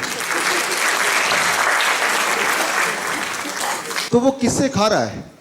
आंख से खा रहा है, कान से खा रहा है, वो छू रहा है, वो खा रहा है, और फाइनली वो खा रहा है। वो तो बहुत बाद में आया, उसने पहले निर्णय कर लिया कि इसका टेस्ट बड़ा अच्छा है, मुझे तो यही चाहिए, राइट? तो जब यहाँ से जाएंगे तो ऐसा ये आप लेके जाइए ताकि आप एक्सपेरिमेंट कर पाएं इसको, राइट? सब लोग एक एक और फिर बताइए भी मुझे व्हाट हैपेंस। सो जब आप सोचते हैं कि ये चीज़ टेस्टी है, ये चीज़ टेस्टी नहीं है, तो ये मत समझिए कि उसका टेस्ट है तभी वो टेस्टी है। That itself is an experience, जिसमें आपकी आंखों का, आपकी सोच का, आपकी कानों का, आपके बैकग्राउंड का, there are many thing which is contributing. अच्छा, एक एक्सपेरिमेंट कीजिए। आप कभी हॉस्पिटल जाते हैं मिलने के लिए किसी पेशेंट से? जब हॉस्पिटल जाएंगे ना तो उनको खाना दीजिए, भाई साहब आपके लिए खाना लाए लाल प्लेट में, खाएगा वो? सेम खाना इस पे डालिए, तो जब ये खाना लेगा यार थोड़ा भी खाएगा, यार मन नहीं कर रहा, तबीयत ठीक नहीं इसलिए खाने का मन नहीं कर रहा, राइट? जस्ट इमेजिन कीजिए हॉस्पिटल में लाल प्लेट। एक हॉस्पिटल में एक्सपेरिमेंट किया था अपने खाने के बजट को घटाने के लिए, कि पेशेंट को लाल प्लेट में खाना देने लगते थे, और ऑब्वियसली लाल प्लेट में हॉस्पिटल में पेशेंट बोलता है खाने का मन ही नहीं कर रहा, right? So try to understand, आप खाना जीभ से नहीं खा रहे हैं, राइट? क्या खाना चाहते हैं वो इंपॉर्टेंट नहीं है, आप इस वक्त आंखों से खाना खा रहे हैं, राइट? सो जो हम जितनी हम समझते हैं, जो हमारी समझ है हमारे बारे में, उससे भी गहरी कई सारी बातें हैं। वो ये कि हमारे बॉडी के एक एक cells, each one of the cell of the body itself is having its own intelligence, right? And वो सारे इंटेलिजेंस जोड़ के दैट इज वी आर। और इसमें जब हम कोई केमिकल बॉडी में डालते हैं तो we interfere with the total intelligence जो कि आपस में एक हार्मनी में था, राइट? उस हार्मनी को हम बिगाड़ते हैं। मान लीजिए यहाँ पे बहुत सारे म्यूजिकल इंस्ट्रूमेंट रखे हैं, तबला रखा है, ड्रम रखा है, वो सब रखे हैं और सब बजाते हैं in harmony, that's called music. लेकिन अगर एक अपने मन से बजा रहा है, एक अपने मन से बजा रहा है, तो तब भी सब बजा रहे हैं, तब भी वही म्यूजिक सिस्टम है, तब भी वही लोग हैं, but that will called be as noise. उसे क्या बोलेंगे? नॉइज बोलेंगे। सिमिलरली मान लो आपको ब्लड प्रेशर है, गोली जब ब्लड प्रेशर का लेते हैं तो वो इट इज लाइक कि वो गिटार वाले को बोल रहा है तू जोर से बजा, ये नहीं देख रहा कि वो क्या बजा। आपस की सिंक्रनी वो नहीं है, क्योंकि जब भी कोई दवा लेते हैं तो वो किसी एक ऑर्गन पे काम करता है, ओवरऑल नहीं काम करता वो। और जब भी कभी कोई एक दवाई किसी भी ऑर्गन पे काम करेगी तो that will create a noise. वो ऑर्केस्ट्रा नहीं होगा, वो म्यूजिक नहीं होगा, उसको कहेंगे नॉइज। सो वो बैलेंस बिगड़ जाएगा, right? So we have to see. We have to understand, बीमार तो है, चलो ठीक है, लेकिन बीमार रहने का ये मतलब नहीं कि हम बैलेंस बिगाड़ के और ज्यादा बीमार पड़ जाएं, राइट? सो बीमार है, आई अंडरस्टैंड, उस वक्त हम थोड़ा डेस्परेट हो जाए, ठीक कैसे करें? फिर वो एक्सपेक्टेशन वाली बात, उम्मीद वाली बात, और जो उम्मीद है, अच्छा ये देखिए कि मैंने आपको एग्जाम्पल दिखाया कि दोनों एक टेस्ट के हैं, क्या कोई लॉजिक है उसमें? पापड़ जो कड़क से आवाज आएगी तो वो ज़्यादा टेस्टी, कोई लॉजिक है उसमें? उसमें कोई साइंस है? कोई साइंस नहीं है। उम्मीद, एक्चुअली ह्यूमन ब्रेन जो है वो साइंस पे चलता ही नहीं है। ह्यूमन ब्रेन जो है लॉजिक पे चलता ही नहीं है, वो चलता है एक्सपेक्टेशन पे, वो चलता है जिसे हम बोलेंगे नॉर्मल भाषा में भेड़ चाल। जो चीज़ बार बार होती जा रही, जो चीज़ हमारा दिमाग, आंखें, नाक, कान उसको देख रहे हैं, एक्सपीरियंस कर रहे हैं, तो वही उसका अल्टीमेट ट्रुथ है। उसी को वो ठीक मानता है, उसी को एक्सपेक्ट करता है कि यही होना चाहिए। उससे अलग कभी कुछ होगा तो बोलेगा ये खराब है। जब भी आप डिसाइड करते हैं ये ठीक है, ये खराब है, तो जो चीज़ एक्चुअली आपके लिए ठीक है उसे आप शायद मना ही कर दें। इट डिपेंड्स कि आपका पास्ट में जो एक्सपीरियंसेस हैं उसका कलेक्शन क्या है। मैं आपको एक उदाहरण देता हूँ। अभी हम जा रहे थे यहाँ पे चंडीगढ़ के रोड में एक ढाबा है ना, क्या नाम है उसका? हाँ, गुलशन है, आप जाते हैं लगता है। हाँ, गुलशन के बाद एक और ढाबा है, हाँ, सुखदेव ढाबा, राइट? हाँ, तो हमारे केंद्रीय विद्यालय के एलुमनाई मीट था, उसमें हम 4 दोस्त मिलकर गाड़ी में जा रहे थे कि रात के 1-2 बजे कि हम तो वो सुखदेव वाला ढाबा से खा के जाएंगे। भाई मैंने कहा कि हम तो चलो आपके साथ रहेंगे, खाना तो आप खाओ, हमारी गाड़ी में काफ़ी सारा खाना ऑलरेडी है। तो मैं सीन बता रहा हूँ, इमेजिन कीजिए वो बैठे हैं, चम्मच में वो खा रहे हैं, राइट? चम्मच हाथ में मुंह में डाल के खा रहे हैं। इज इट यूजुअल, नॉर्मल और एबनॉर्मल? अरे इसमें कौन सी बड़ी बात है? ढाबे में गए, चम्मच लिया, खा रहे हैं, दिमाग तो यही बोल रहे हैं ना आपको। अब जरा मैं इसको नए तरीके से पेश करता हूँ। जरा सोचिए, वो जो चम्मच से खा रहे हैं, मुंह में डाल रहे हैं चम्मच, वो ना जाने आपके मुंह में डालने से पहले हजारों लोगों ने उसको मुंह में डाला होगा, राइट? और उसमें थूका होगा, किसी को पता नहीं कौन सी बीमारी होगी, कोई कहाँ से आया होगा, वही चम्मच लेके मुंह में डाल दिया आपने। लेकिन आपके दिमाग में एक लॉजिक आ गया, अरे उसको अच्छे से धो दिया होगा, ठीक है, एक्सेप्टेड, आपकी लॉजिक को मैं एक्सेप्ट करता हूं। मैं बोलता हूं आप मेरा ब्रश ले लीजिए, अच्छी से धो लीजिए, फिर इसको मुंह में डाल के ब्रश कीजिए, वो तो इसी का है ना। चम्मच मुंह में डाल के आराम से खा रहे हैं, जो हजारों लोगों ने, न जाने ट्रक वाला, पता नहीं कौन सा ड्राइवर जिसके सामने जाना पसंद नहीं करेंगे, कोई शराबी, कोई उसमें मुंह में डाल के खा रहा होगा, वही आपने लिए मुंह में डाल के, यार क्या स्वाद है। लेकिन अगर आपका दिमाग बोलता है नहीं, धो देने से सब कुछ ठीक हो जाता है, तो किसी का ब्रश लीजिए और उसको धो दीजिए अच्छी, जितना अच्छा धोना चाहे, फिर उसको मुंह में डालिए। वो तो फिर एक ही आदमी का है ना, राइट? हम कहीं भी जाते हैं, किसी रिश्तेदार घर जाते हैं, अपना एक ब्रश लेके जाते हैं ना, कि नहीं उनके पास ब्रश होगा, किसी एक का ले लूंगा मैं, करते हो, धो लूंगा। होना तो ये चाहिए ना कि एक चम्मच भी जेब में लेके जाइए जब भी कभी रेस्टोरेंट में जाए, राइट? अपना चम्मच जेब से निकाला, खाया पिया, उसको धोया, फिर जेब में रख दिया, उसके पीछे नाम भी लिखा ताकि किसी और अपने जो फैमिली मेंबर के नाम से वो चम्मच मिक्स ना हो जाए। बोलना मैं सिर्फ यही, मैं ये नहीं बोलना चाह रहा हूँ चम्मच से खाना चाहिए कि नहीं खाना चाहिए, दैट्स नॉट द पॉइंट। मैं सिर्फ ये बोलना चाह रहा हूँ, जो भी आप एक्शन करते हैं, that action is not a science. उसमें कोई लॉजिक नहीं है, उसमें कोई रीजनिंग नहीं है, वो बस है। और वो क्यों है? क्योंकि ऐसा चलता आया है। तो ऐसा चलता है, जो चीज चलती आती है उसको हम सोचते हैं कि ये ठीक ही है। कैसे हम डिसाइड करते हैं इज इट, ये ठीक है कि नहीं है? सिर्फ एक ही चीज हम देखते हैं, क्या ये चलता आया है ऑलरेडी? अगर दिमाग ने उसको कई बार ऑलरेडी देख चुका है हमारे एक्सपीरियंसेस में, तो ब्रेन बोलता है दिस इज ओके, फिर चाहे वो हमारा नुकसान भी क्यों ना कर रहा हो। बस ये छोटी सी बात I want to make you understand. For example, अगर हम बीमारी की बात करें, दुनिया में इस तरह के शहरों में जैसे फरीदाबाद है, दिल्ली है, न्यूयॉर्क है, होचिनमिन है, बैंकॉक है, जो बड़े बड़े शहर हैं, जो मेट्रो सिटी जिसे बोलते हैं, 30% of the death, every third death is because of heart disease. आपको पता ही है ये बात। पहला सबसे बड़ा कारण इस तरह के शहर में मरने का है वो heart disease, you know that. Second सबसे बड़ा कारण मरने का है वो है कैंसर। हर 10 में से 2 death, 20% death is because of cancer, ये भी आपको पता है। तीसरा सबसे बड़ा कारण है मरने का, दैट इज कॉल्ड एट्रोजेनेसिस। एट्रोजेनेसिस कॉजेज। अब एट्रोजेनेसिस कॉजेज क्या है? एट्रोजेनेसिस का हिंदी में मतलब है डॉक्टर या मेडिसिन की वजह से डेथ। That is about, according to journal of American medical association, 15% world average. India का एवरेज क्या है वो पता नहीं, लेकिन वर्ल्ड एवरेज है मेट्रो सिटीज के 15%। यानी कि 100 लोग अगर गए इलाज कराने, तो वो 15 लोग जिंदा रहते अगर वो जाते नहीं तो। लेकिन फिर भी जाते हैं। क्यों? क्योंकि जाते आए हैं।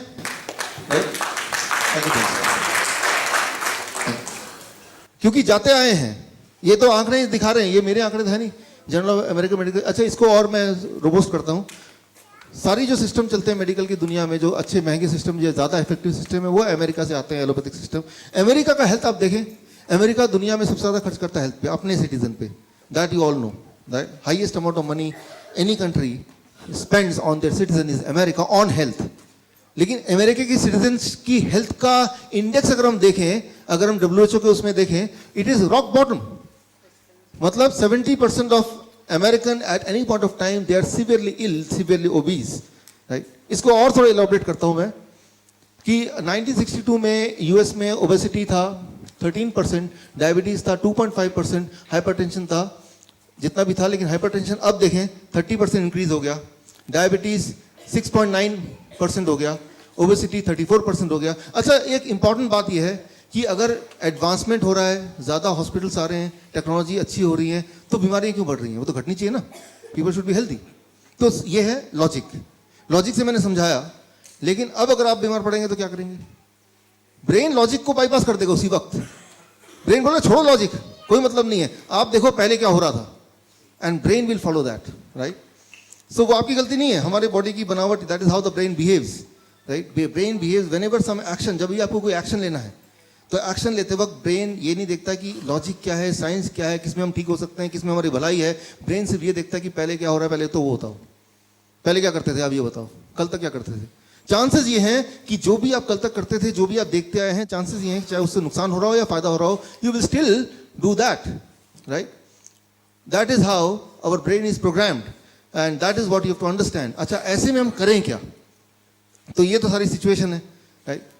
तो इस सिचुएशन को ध्यान रखते हुए what we have to do, so आज उस पर बात कर रहे हैं कि what we have to do. यहाँ से जब घर जाएं तो इस नॉलेज को अंडरस्टैंड करते हुए इसको हम प्रैक्टिकली अपने जीवन में, अपने प्रॉब्लम्स को सॉल्व करने के लिए how we can use it, right. So उस पर हम फोकस करेंगे। अभी तक मैंने समझाया कि चल क्या रहा है, हमारा दिमाग कैसे बना है, हमारी चॉइसेस कैसे बनी है, मेडिसिन कैसे काम करता है, लीवर क्या करता है। अब मैं बताने जा रहा हूँ कि हमें क्या करना है once you go back home.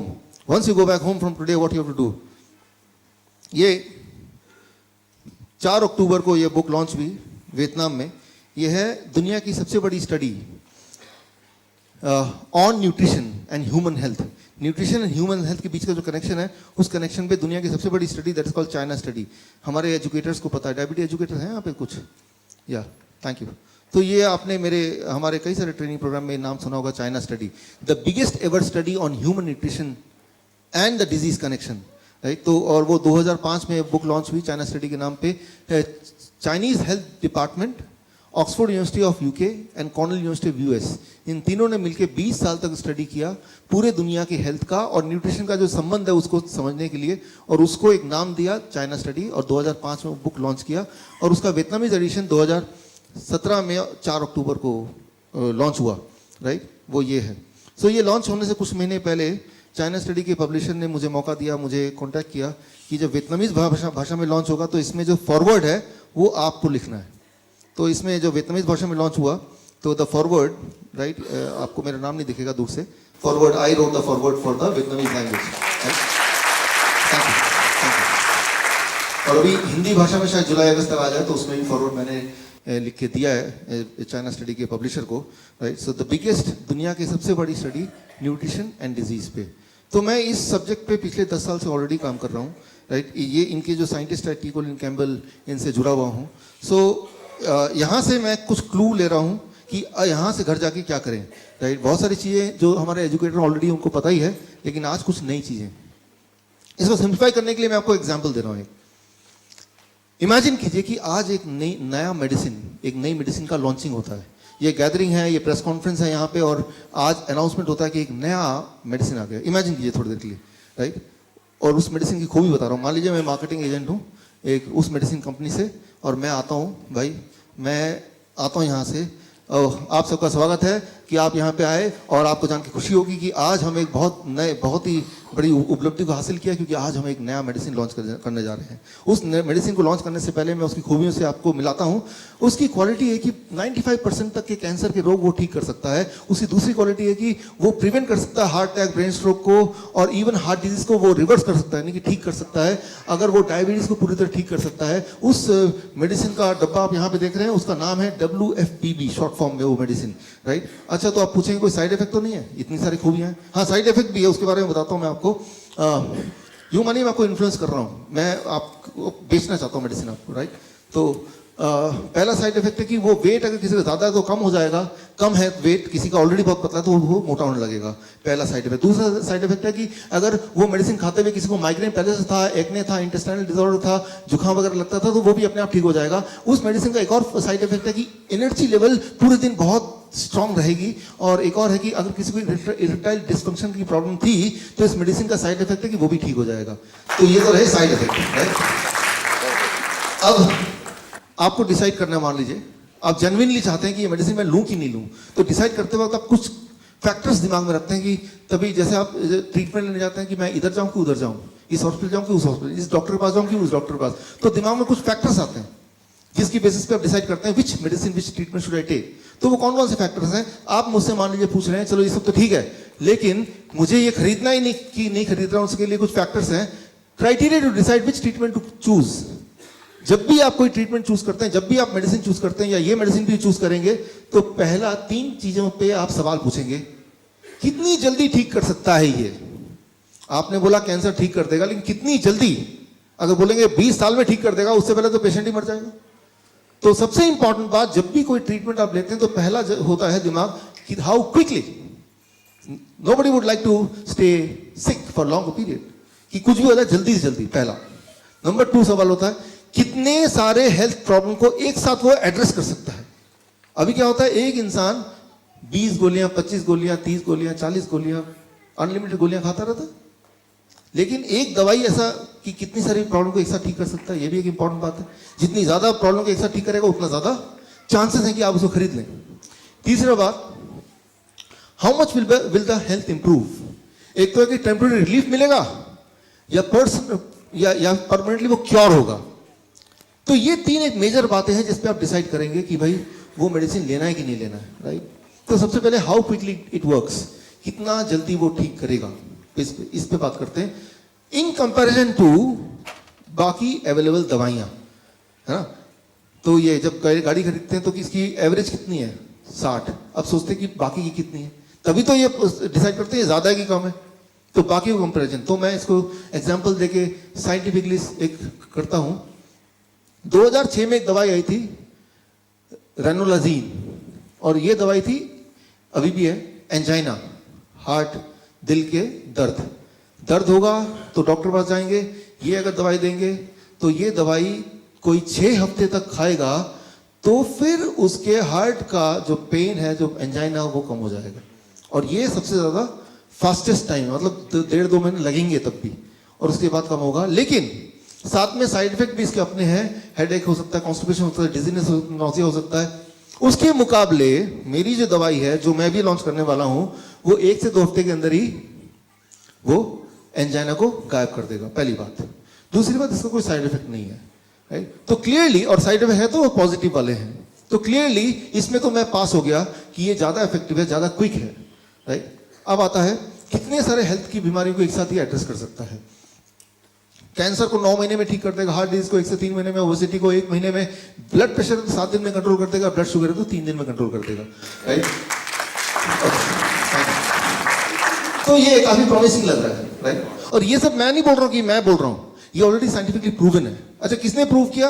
उसका नाम मैं आपको बता दूं, डीन ऑर्नेस। अच्छा, डीन ऑर्नेस कौन था? जब बिल क्लिंटन प्रेसिडेंट थे तो डीन ऑर्नेस उनके डॉक्टर थे। जब ओबामा प्रेसिडेंट थे तो व्हाइट हाउस के डॉक्टर डीन ऑर्नेस थे।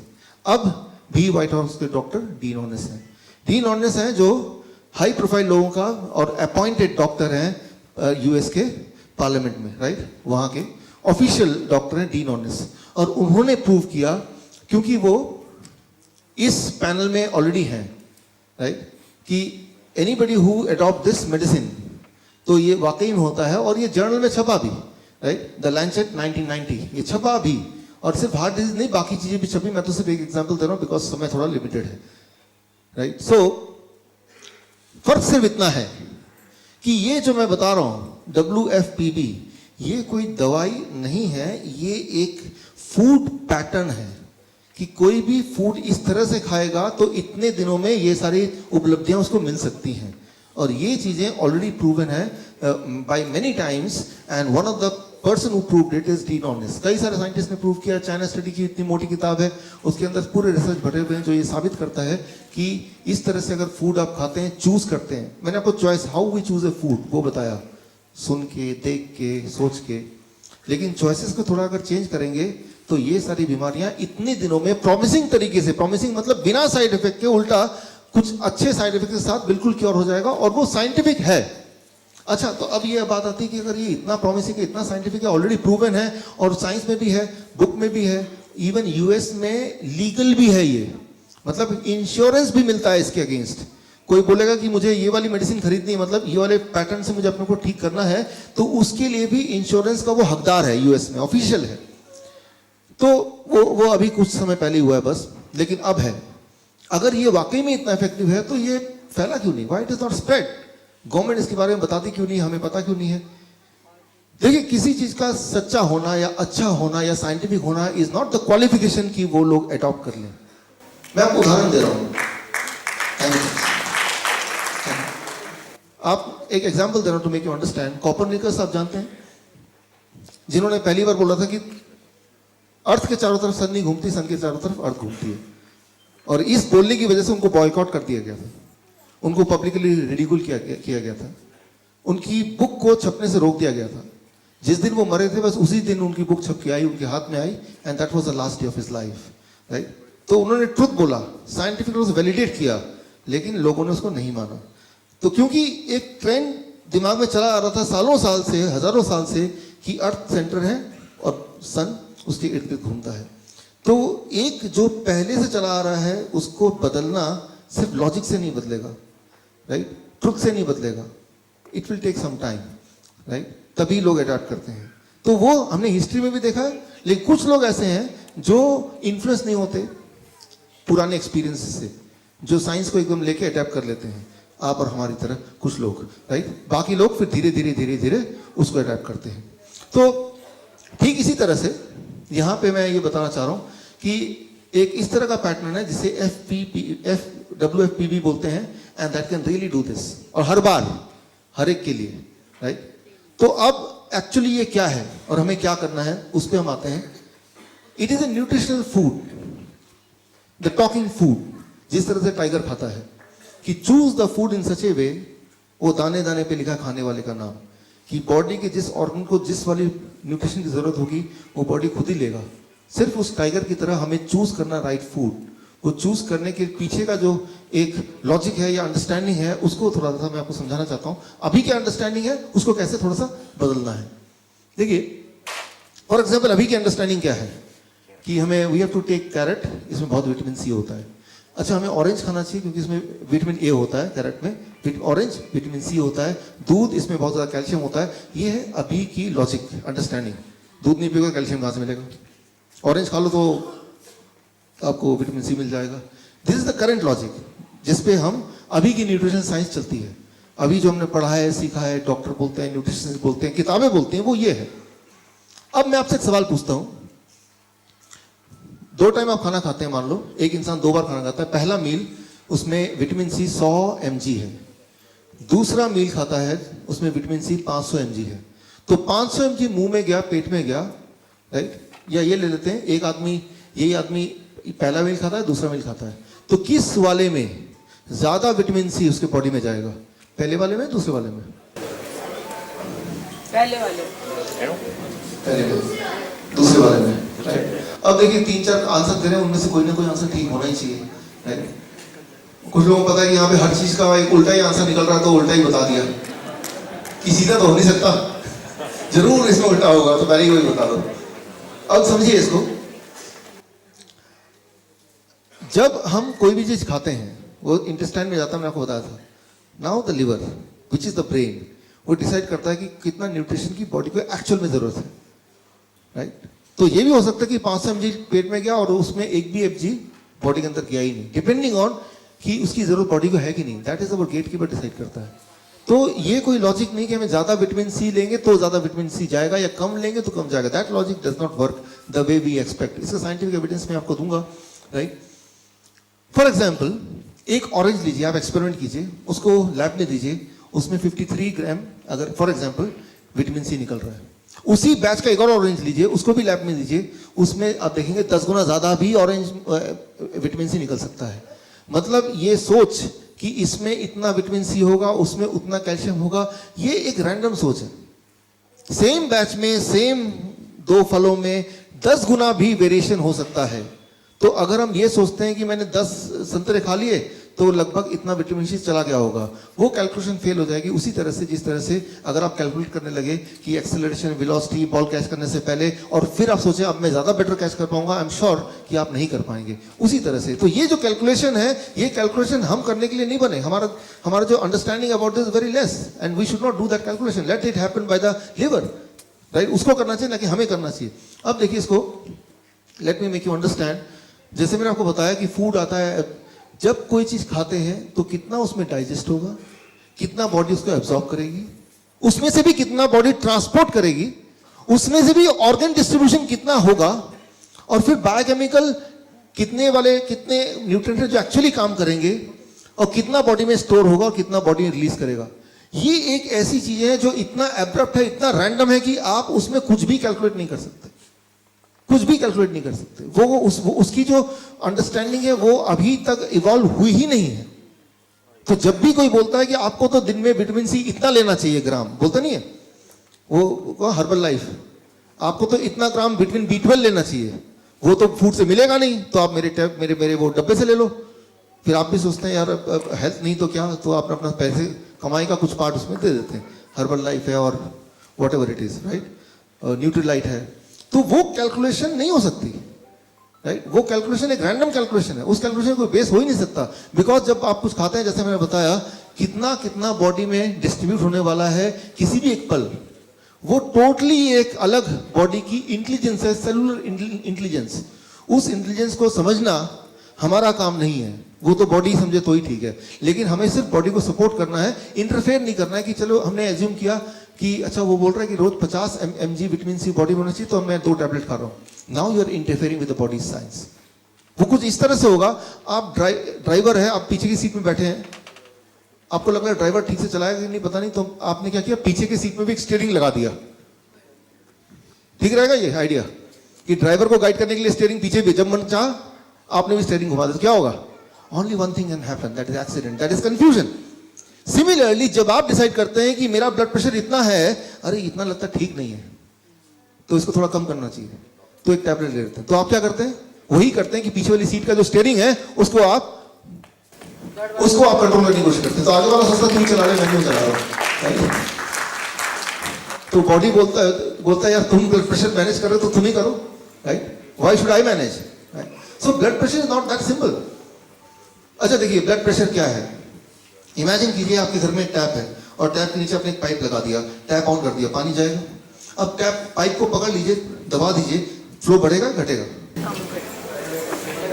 बढ़ेगा ना। वाटर प्रेशर इंक्रीज होगा डिक्रीज होगा? इंक्रीज होगा, राइट। सो जितना डायमीटर कम होगा उतना प्रेशर बढ़ेगा। ठीक उसी तरह से हमारा ब्लड वेसल में जब ब्लॉकेज होता है तो डायमीटर कम होता है कि बढ़ता है? घट गया, तो ब्लड प्रेशर बढ़ेगा या घटेगा?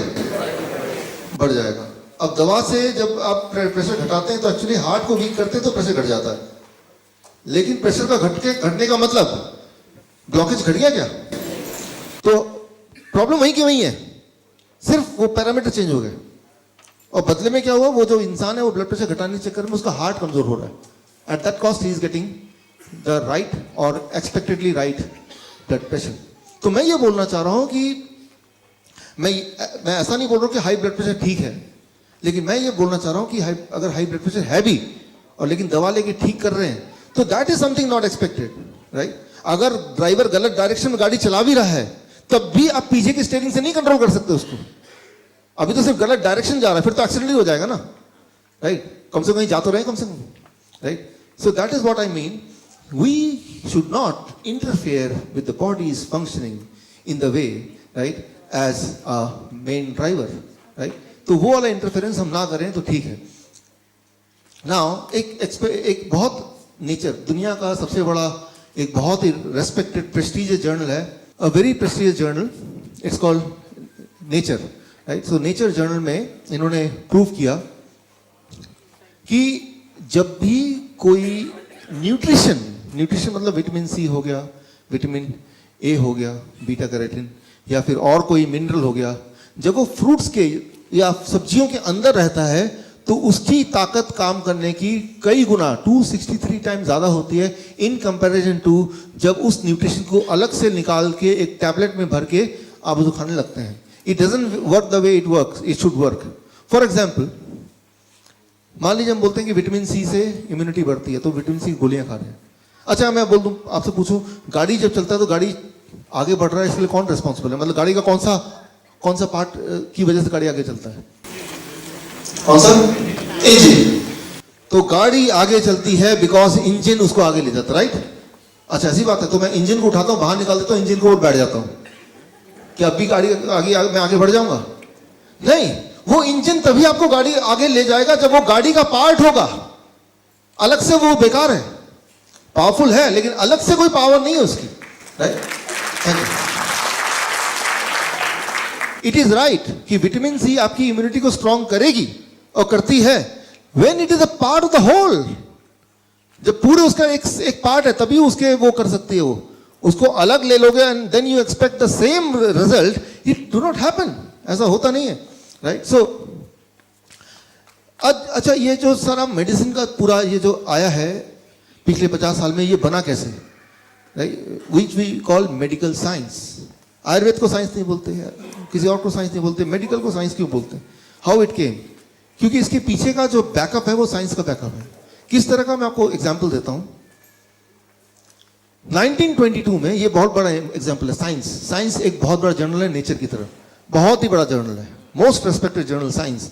इसमें एक रिपोर्ट आई, vitamin E discovered in green leafy vegetable with major health benefit. ये देखा गया कि विटामिन ई जो है वेजिटेबल में जो पाया जाता है उससे बहुत ज्यादा हेल्थ अच्छी रहती है. ये एक रिपोर्ट है. और साइंस में जो रिपोर्ट आती है वो भगवान का दिया बनाया हुआ रूल बन गया, मतलब अनचैलेंज्ड. मतलब उसको कई कड़े मतलब ऑब्स्टिकल पास करना पड़ता है तभी जाके वो रिपोर्ट छपती है फाइनली, राइट. बायस्ड रिपोर्ट नहीं छप सकती, ओरिजिनल रिपोर्ट छपती है. तो ये रिपोर्ट के बाद ये देखा गया 1993 फर्दर ये प्रूव हुआ कि ऐसे लोग जिनकी बॉडी में विटामिन ई ब्लड में ज्यादा है होती है उनका हार्ट डिजीज कम होता है. तो पहले तो ये प्रूव हुआ विटामिन ई वेजिटेबल्स में जो है वो हेल्थ के लिए बड़ा अच्छा है. साथ में ये भी प्रूव कर दिया गया विटामिन ई ज्यादा ब्लड में तो हार्ट डिजीज कम. क्लियर? अब आप एक बिजनेसमैन है, आपने क्या किया, ये दोनों रिजल्ट निकाले और तीसरे आदमी को दिखाया जिसको बेचना चाहते हैं, देखो भाई vitamin C is good for health and is good for heart disease. वो मान गया, साइंस जर्नल में आया. आपने क्या किया, अनजाने में या जानबूझ के वेजिटेबल फूड से विटामिन सी निकाला, उसकी गोली बनाई, ये गोली ले लो, राइट. और आपने इसको देख लिया और वो मार्केटिंग वाले ने मार्केट कर दिया और आपने एक्सपेक्ट किया कि भाई अब ये वैसे ही काम करेगा, राइट. तो इससे ये शुरू हुई और ये जेन्युइनली शुरू हुई कि लगा लोगों को, FDA को लगा, साइंटिफिक कम्युनिटी को लगा कि ऐसा ही तो होना चाहिए. लेकिन जिन लोगों ने ये दवाइयां लेनी शुरू की उनको ट्रैक करना शुरू किया, ट्रैकिंग एजेंसीज. फिर फाइनली ये रिपोर्ट आया 2008 में, vitamin E in supplements can increase the heart disease, right. Vitamin E supplement form में लेंगे तो हार्ट डिजीज बढ़ेगा, विटामिन ई अगर सब्जियों से डायरेक्ट बॉडी में आएगा तो हार्ट डिजीज घटेगा. Right, understand? सेम न्यूट्रिएंट है but two opposite action depending on how you are taking it. क्या ले रहे हैं ये इंपॉर्टेंट नहीं है, कैसे ले रहे हैं that plays an important major role. लेकिन ये अंडरस्टैंडिंग कब आई मेडिकल साइंस में? ये आते आते 2008 हो गया, अब आ रही है धीरे धीरे, आज से 10 साल बाद पहले, राइट, या उससे भी और थोड़े से पहले, कि क्या ले रहे हैं वो इंपॉर्टेंट तो होगा लेकिन कैसे ले रहे हैं, कौन से सोर्स से आ रहा है, that is even more important, rather उसको सप्लीमेंट फॉर्म में लेंगे तो जो एक्सपेक्टेड उसका बेनिफिट था वही उसका नुकसानदेह हो जाएगा, राइट। हाँ, वो नहीं पता क्योंकि मेडिकल कॉलेज में मेडिकल कॉलेज में जो न्यूट्रिशन सब्जेक्ट होता है 7 साल में वो 7 घंटे का होता है, 7 आवर्स, उसी में सारा न्यूट्रिशन साइंस होता है। और बाकी जो पढ़ाई होती है वो ड्रग्स की होती है, दवाइयों की होती है, दवाई का वो हाफ लाइफ डोज, कितना ड्रग्स से लिवर कैसे काम करेगा वो होता है। तो इसीलिए उनको नहीं पता क्योंकि उनके सिलेबस का पार्ट नहीं है।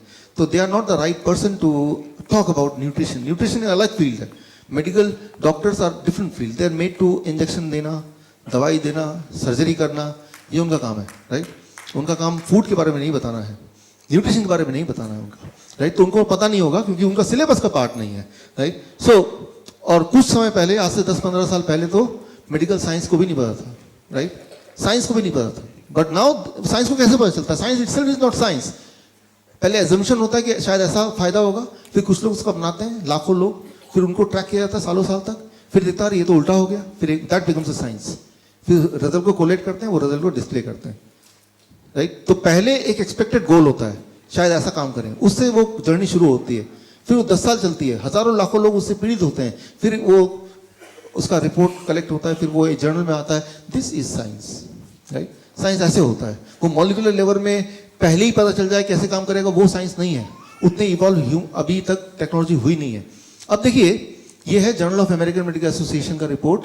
और similarly vitamin E supplement leads to higher cancer episode. Vitamin E vegetable से आएगा तो कैंसर कम करेगा, लेकिन अगर वही सप्लीमेंट फॉर्म में आएगा तो कैंसर बढ़ाएगा, राइट। सो जितने सारे विटामिन के ऊपर ट्रायल्स हुए, वो सारे ट्रायल्स को मिला दें, एक रिपोर्ट निकालें, तो उसे बोलते हैं मेटा एनालिसिस। और उसमें भी सेम ही बात की जा रही है कि अगर कोई सप्लीमेंट फॉर्म में कोई चीज़ आप लेंगे तो वो हार्ट की डिजीज को बढ़ाता है, लेकिन वो नेचुरल फॉर्म में अगर आता है तो हार्ट की डिजीज को घटाता है। तो ये रिपोर्ट भर रिपोर्ट है, और ऐसे कई के रिपोर्ट्स हैं। मैं सारे रिपोर्ट अभी दिखा नहीं सकता, लेकिन जो हमारे डायबिटीज एजुकेटर्स हैं, जब यहाँ से जाएंगे आप लोग, जो डायबिटीज, आपको एक कार्ड मिलेगा विच इज कॉल्ड CME कार्ड। उस कार्ड के थ्रू आप इसके और डिटेल रिपोर्ट एक्सेस करना चाहते हैं तो वो एक्सेस कर सकते हैं, those who are diabetes educators, right. So एक और एग्जाम्पल देता हूँ, one last example. Beta carotene from fruits and vegetable blocks the cancer growth. Beta carotene अगर फ्रूट एंड वेजिटेबल से बॉडी में जाता है तो वो कैंसर की ग्रोथ को वहीं रोक देता है, 1981, राइट। तो लेकिन इसका मतलब ये नहीं कि बीटा कैरोटीन अगर सप्लीमेंट फॉर्म में लेंगे तो सेम इफेक्ट आएगा, बल्कि इफेक्ट उल्टा हो गया। अगर वो सप्लीमेंट फॉर्म में आएगा तो it increases the death because of cancer by 46%। So the conclusion is, कोई भी चीज जब ले रहे हैं, वही वाला न्यूट्रिएंट अगर नेचुरल फॉर्म में है तो एक अलग ढंग से काम करता है, और वो न्यूट्रिएंट अगर नेचुरल फॉर्म से हटा के अगर वैसे लेने लगते हैं तो वो टोटली उसके उल्टी डायरेक्शन में काम करता है, उल्टे डायरेक्शन में। ऐसा नहीं कि उससे कुछ फायदा नहीं हो रहा है, फायदा तो नहीं हो रहा है, लेकिन उल्टा नुकसान हो रहा है, और वो बहुत ही जबरदस्त नुकसान हो रहा है, राइट। सो तो ऐसे बहुत सारे एग्जाम्पल्स हैं। इसको कंक्लूड करते हैं इस बात को। मान लीजिए एक एप्पल लेते हैं, उसको लैब में डालते हैं, तो एप्पल के अंदर जो न्यूट्रिएंट है वो ये सारे लिस्ट किया हुआ है मैंने, करीब 100 से ज़्यादा न्यूट्रिएंट है। In apple there are about 100 nutrient.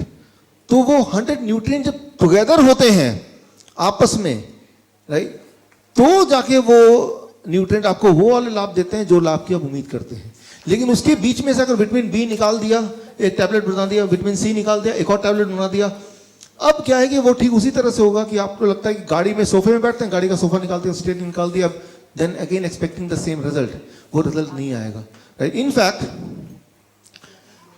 जब आप एक सेब खाते हैं तो सेब खाने के बाद बॉडी में जितने सारे केमिकल रिएक्शंस होते हैं, वो सारे रिएक्शंस को अगर आप चार्ट में बनाएंगे, राइट, वो चार्ट का 1% इज दिस, 1%,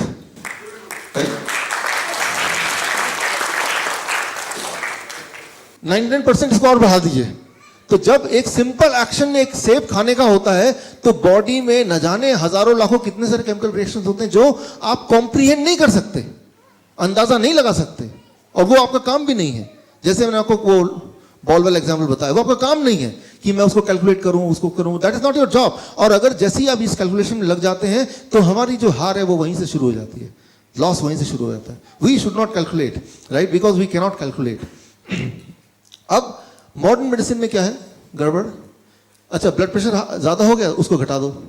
ब्लड शुगर ज़्यादा हो गया, उसको घटा दो। अच्छा कैंसर हो गया, इस पर उसको काट दो। हार्ट अटैक है, चलो एक स्टेंट लगा देते हैं।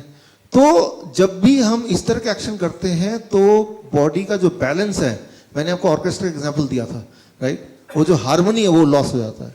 जब हार्मनी लॉस होगी तो वो इंसान ज़्यादा तो जिंदा नहीं रहेगा, वो बीमार ही रहेगा हार्मनी को लॉस करके। मान लीजिए आपको मारुति की गाड़ी है, उसके एक टायर का खराब हो गया, उसमें ट्रक का टायर फिट कर दिया, वो कितना भी अच्छा टायर क्यों ना हो, मारुति गाड़ी और आगे नहीं चल सकती, right. So try to understand, हमें बैलेंस, हाँ टायर खराब हो गया तो क्या करें ये नहीं पता क्या करना है, लेकिन अगर ट्रक का टायर डालेंगे तो काम नहीं करेगा, ये मैं पक्का बता सकता हूँ, राइट। सो कई बार लोग मुझसे पूछते हैं सर अब बीमार पड़ गए तो क्या करें। अच्छा टीवी मेरा खराब हो गया, क्या करें, तो मैं टीवी उठा के बच्चे के हाथ में नहीं दे दूंगा, पीछे खोल के वो कुछ भी करेगा तो गड़बड़ी होगा, राइट। तो टीवी बीमार पड़ने के बाद मेडिसिन खाना ठीक वैसे ही होगा कि भाई टीवी खराब होने के बाद टीवी खोल के एक छोटे बच्चे को दे दिया, भाई इसको ठीक करने की कोशिश कर, राइट। तो मैं ये नहीं बोल रहा हूँ ठीक कैसे करना है नहीं करना, लेकिन मैं ये बोल रहा हूँ कि उसको और खराब नहीं करना, कम से कम need not to make it more sick, right. So now अगर ह्यूमन डिजीज की बात करें, इंटरनेशनल क्लासिफिकेशन ऑफ डिजीज 1662 में पहली बार ये लिखा गया कि इंसान कितने तरह से बीमार पड़ सकता है, और वो था 81 तरीके से बीमार पड़ सकता है। और उसका जो लेटेस्ट एडिशन है दैट इज कॉल्ड ICD-10, अब वो फिगर आ गया 81 से 8000। इंसान आज की तारीख में 8000 तरीके से बीमार पड़ सकता है, 8000। लेकिन मैंने आपको शुरू में बता दिया, इंसान एक्चुअली एक ही तरीके से बीमार पड़ता है मोस्ट ऑफ द टाइम, कि वो चिपचिपा हो जाता है ब्लड वेसल, देन इन्फ्लेमेशन होती है वहाँ पे, देन वहाँ ब्लॉकेज बनते हैं, और ब्लॉकेज जहाँ भी बना, जिस भी ऑर्गन में बना, वो ऑर्गन काम नहीं करेगा तो उसी का एक नाम दे देते हैं, right. Arthritis, gastritis, pancreatitis, otitis. Itis देख रहे हैं आप, आइटिस सुन रहे हैं, आइटिस का मतलब वहाँ पे घाव, उस ऑर्गन में घाव, राइट। तो बीमारी एक ही है, उसके नाम बढ़ते गए, अब 8000 हो गए, और हर बीमारी के 10-10 दवाइयाँ हैं, 80,000 different kind of medicine at least. So और उसके हज़ारों ब्रांड्स हैं, उसके हज़ारों डोजेज हैं, राइट, उसके हज़ारों कॉम्पोजिशंस हैं, कॉम्बिनेशंस हैं। So that is how the human disease वो बढ़ता ही जा रहा है, बढ़ता ही जा रहा है, राइट। सो नाउ यहाँ पे कंक्लूजन ये करें कि तो करना क्या है। मेडिकल मॉडर्न मेडिसिन जो सिम्टम बेस्ड है वो कॉस्ट बेस्ड नहीं। सिम्टम क्या होता है, कॉज क्या होता है, मैं इसको समझाता हूँ, इस पर फोकस करेंगे तो will reach to the solution. मान लीजिए यहाँ से आप घर जाते हैं, घर जाके देखते हैं, घर जैसे ही एंटर करते हैं, लॉक खोलते हैं, दरवाजा के अंदर जाते हैं, कितनी बदबू आ रही है, पता नहीं बदबू आ रही है, लगता है चूहे मरने की बदबू आ रही है, राइट, रहा नहीं जा रहा बिल्कुल। अब आप जाते हैं दोस्त के पास, किसी डॉक्टर के पास, किसी वैसे तो कोई वेल विशर के पास, घर में नहा नहीं जा रहा, बहुत बदबू आ रही है, वो बोलेगा अच्छा ये परफ्यूम लो, 2 दिन बाद 2 बार छिड़क लेना। 2 बार छिड़कते हैं, बदबू गायब, खुशबू आ रही है। लेकिन उसकी जो इफेक्ट है कम हो गया, वो जो चूहा जो मरा पड़ा था कोने में, वो जैसे जैसे समय बढ़ रहा है वो बदबू कम हुई, घटेगी बढ़ेगी, बढ़ेगी ना, राइट। लेकिन आप देख रहे हैं 2 बार में काम नहीं कर रहा, आपने दोबारा उस दोस्त के पास जाते हैं, यार आपने वो दिया था परफ्यूम, लेकिन यार उसके बावजूद भी बदबू आ रही, बोलेगा इसको 2 बार छिड़क दे तो 4 बार छिड़क लो, 4 बार छिड़कते काम बन जाता है। लेकिन कुछ समय तक, क्योंकि अभी सड़ रहा है, वो थोड़ा और सड़ेगा, राइट, फिर बोलेगा मैं ये इंपोर्टेड परफ्यूम लाया हूं, अब इसको ट्राई करो, राइट। तो लेकिन अगर मैं पूछूं सीधे सीधे कि सोल्यूशन क्या है इसमें, व्हाट इज द सोल्यूशन, अरे भाई वो चूहा ढूंढो, जहां भी उठा के फेंको, प्रॉब्लम इज सॉल्व। तो सिम्टम क्या है, वो जो बदबू है दैट इज सिम्टम। तो सिम्टम को नहीं ठीक करना है, ब्लड प्रेशर बढ़ा हुआ आ रहा है, ठीक नहीं है, तो लेकिन ब्लड प्रेशर बढ़े को नहीं ठीक करना है, वो तो सिम्टम हुआ, राइट। वो हुआ क्यों, स्टोन है, स्टोन को निकाल दिया दोबारा स्टोन हो जाएगा, लेकिन स्टोन हुआ ही क्यों, वो कॉज को ठीक करेंगे तो बॉडी, याद रखिए जिस चीज को बॉडी बना सकती है उस चीज को बॉडी डिसॉल्व भी कर सकती है। अगर बॉडी ब्लॉकेज बना सकती है तो बॉडी ब्लॉकेज डिसॉल्व कर सकती है, बॉडी स्टोन बना सकती है तो बॉडी स्टोन डिसॉल्व कर सकती है, बॉडी अगर किडनी डैमेज होता है तो किडनी रिवाइव हो सकता है। लिवर तो ऐसा है वो छिपकली की पूंछ की तरह, उसको काट के 2 टुकड़े कर दें तब भी नया लिवर आ जाएगा। तो बॉडी के पास हीलिंग प्रॉपर्टीज हैं, लेकिन हीलिंग करने के जो टूल्स हैं वो टूल्स आपको देने हैं, लाइक द टाइगर, राइट।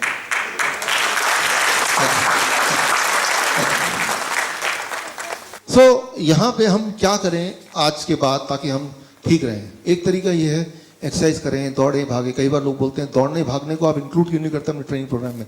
दौड़ना भागना इज गुड, मैं भी खुद एक्सरसाइज करता हूँ रोज, और मुझे लगता है एक्सरसाइज करना इज समथिंग वेरी इंपॉर्टेंट, लेकिन exercise itself may not give you the health. मैं उदाहरण दे रहा हूँ, ये एक इंटरेस्टिंग बुक है, मेरे पास एक कॉपी है इसकी, देना जरा बुक। ये 1977 में बुक लॉन्च हुई थी। इस बुक ने सिखाया पूरी दुनिया को हाउ टू रन। ये बेस्ट सेलर था, जेम्स फिक्स, दुनिया को सिखाया कि रन दौड़ना कैसे है, राइट, दौड़ना। 1984 में 52 की एज में इनकी हार्ट अटैक से डेथ हो गई, राइट। मैं ये नहीं बोल रहा हूँ कि दौड़ने से हार्ट अटैक हो सकता है, I am not saying that, right. मैं सिर्फ इतना बोल रहा हूँ कि अगर हम सोच रहे हैं कि मैं रोज एक्सरसाइज करता हूँ तो मैं हेल्दी रहूंगा, एक्सरसाइज करना एक इंपॉर्टेंट पार्ट है, लेकिन सिर्फ पार्ट है वो, it itself is not complete, that's what I mean, right. आपने ये चेहरा देखा है, सुना है, जानते हैं? आर्नोल्ड कितनी बार वर्ल्ड ओलंपियाड बने, बॉडी बिल्डर 8 बार मेरे ख्याल से, राइट। तो इट सीम्स कि he is the healthiest person in the planet, लेकिन अपनी ऑटोबायोग्राफी में इन्होंने रिवील किया कि इनको हार्ट की बीमारी है। मैं इसे इतना बोलना चाह रहा हूं, अगर आप बोल रहे हैं कि मैं तो रोज एक्सरसाइज करता हूं, मैं तो रोज योगा करता हूं, तो I should be healthy, that is one component. याद रखिए, आपकी गाड़ी कितनी भी अच्छी क्यों ना हो, उसमें राइट फ्यूल अगर नहीं डालेंगे तो गाड़ी अच्छी कैसे रहेगी, राइट। गाड़ी तो अच्छी होनी ही चाहिए, वो ये करेगा, गाड़ी को मजबूती देगा, आपके बोन्स हैं, हड्डियां हैं, आपके फेफड़े हैं, उसको वो मजबूती देगा, लेकिन राइट फ्यूल नहीं होगा तो ये भी क्या करेगा, राइट। तो राइट फ्यूल का मतलब क्या होगा, right food, that is the talking food, the food which communicate to us, the food with which you can communicate, right। so अभी क्या करना है, मेरा एक फेवरेट वीडियो है 2 मिनट का, 1 मिनट का, वो आप में से जो लोग पहले मेरे लेक्चर में आए वो उन्होंने देखा होगा, लेकिन बाकियों के लिए 1 minute you have to see this. Bill Clinton का उदाहरण, 2004 में उनको 4 बाईपास सर्जरी हुए, 2005 में 1 लंग सर्जरी हुआ, 2010 में 2 एंजियोप्लास्टी हुआ, बीमार पड़ते चले गए, जैसा कि नॉर्मली होता है। कोई भी सर्जरी का पेशेंट पहले ऐसा नहीं बनता। हमारे पड़ोस में वर्मा जी हैं, और बाईपास सर्जरी के बाद मिले, मैंने कहा कैसे हैं, नहीं अब मैं ठीक हूँ, 4 चक्कर लगाता हूँ और तेल बंद कर दिया, गुस्सा भी नहीं करते हैं, टाइम पे सो जाते हैं, अब मैं ठीक हूँ। ये सारा पहले ही कर लेते हैं ना सर्जरी के तो ठीक हुए हैं लाइफस्टाइल बदलने से, लेकिन वो समझ आने के लिए वो 5 लाख खर्च कर दिए, वो सब कुछ कर दिया, अब जाकर वो समझ आई। तो बाईपास सर्जरी ने उनके हार्ट को ठीक नहीं किया, उनके दिमाग को ठीक कर दिया।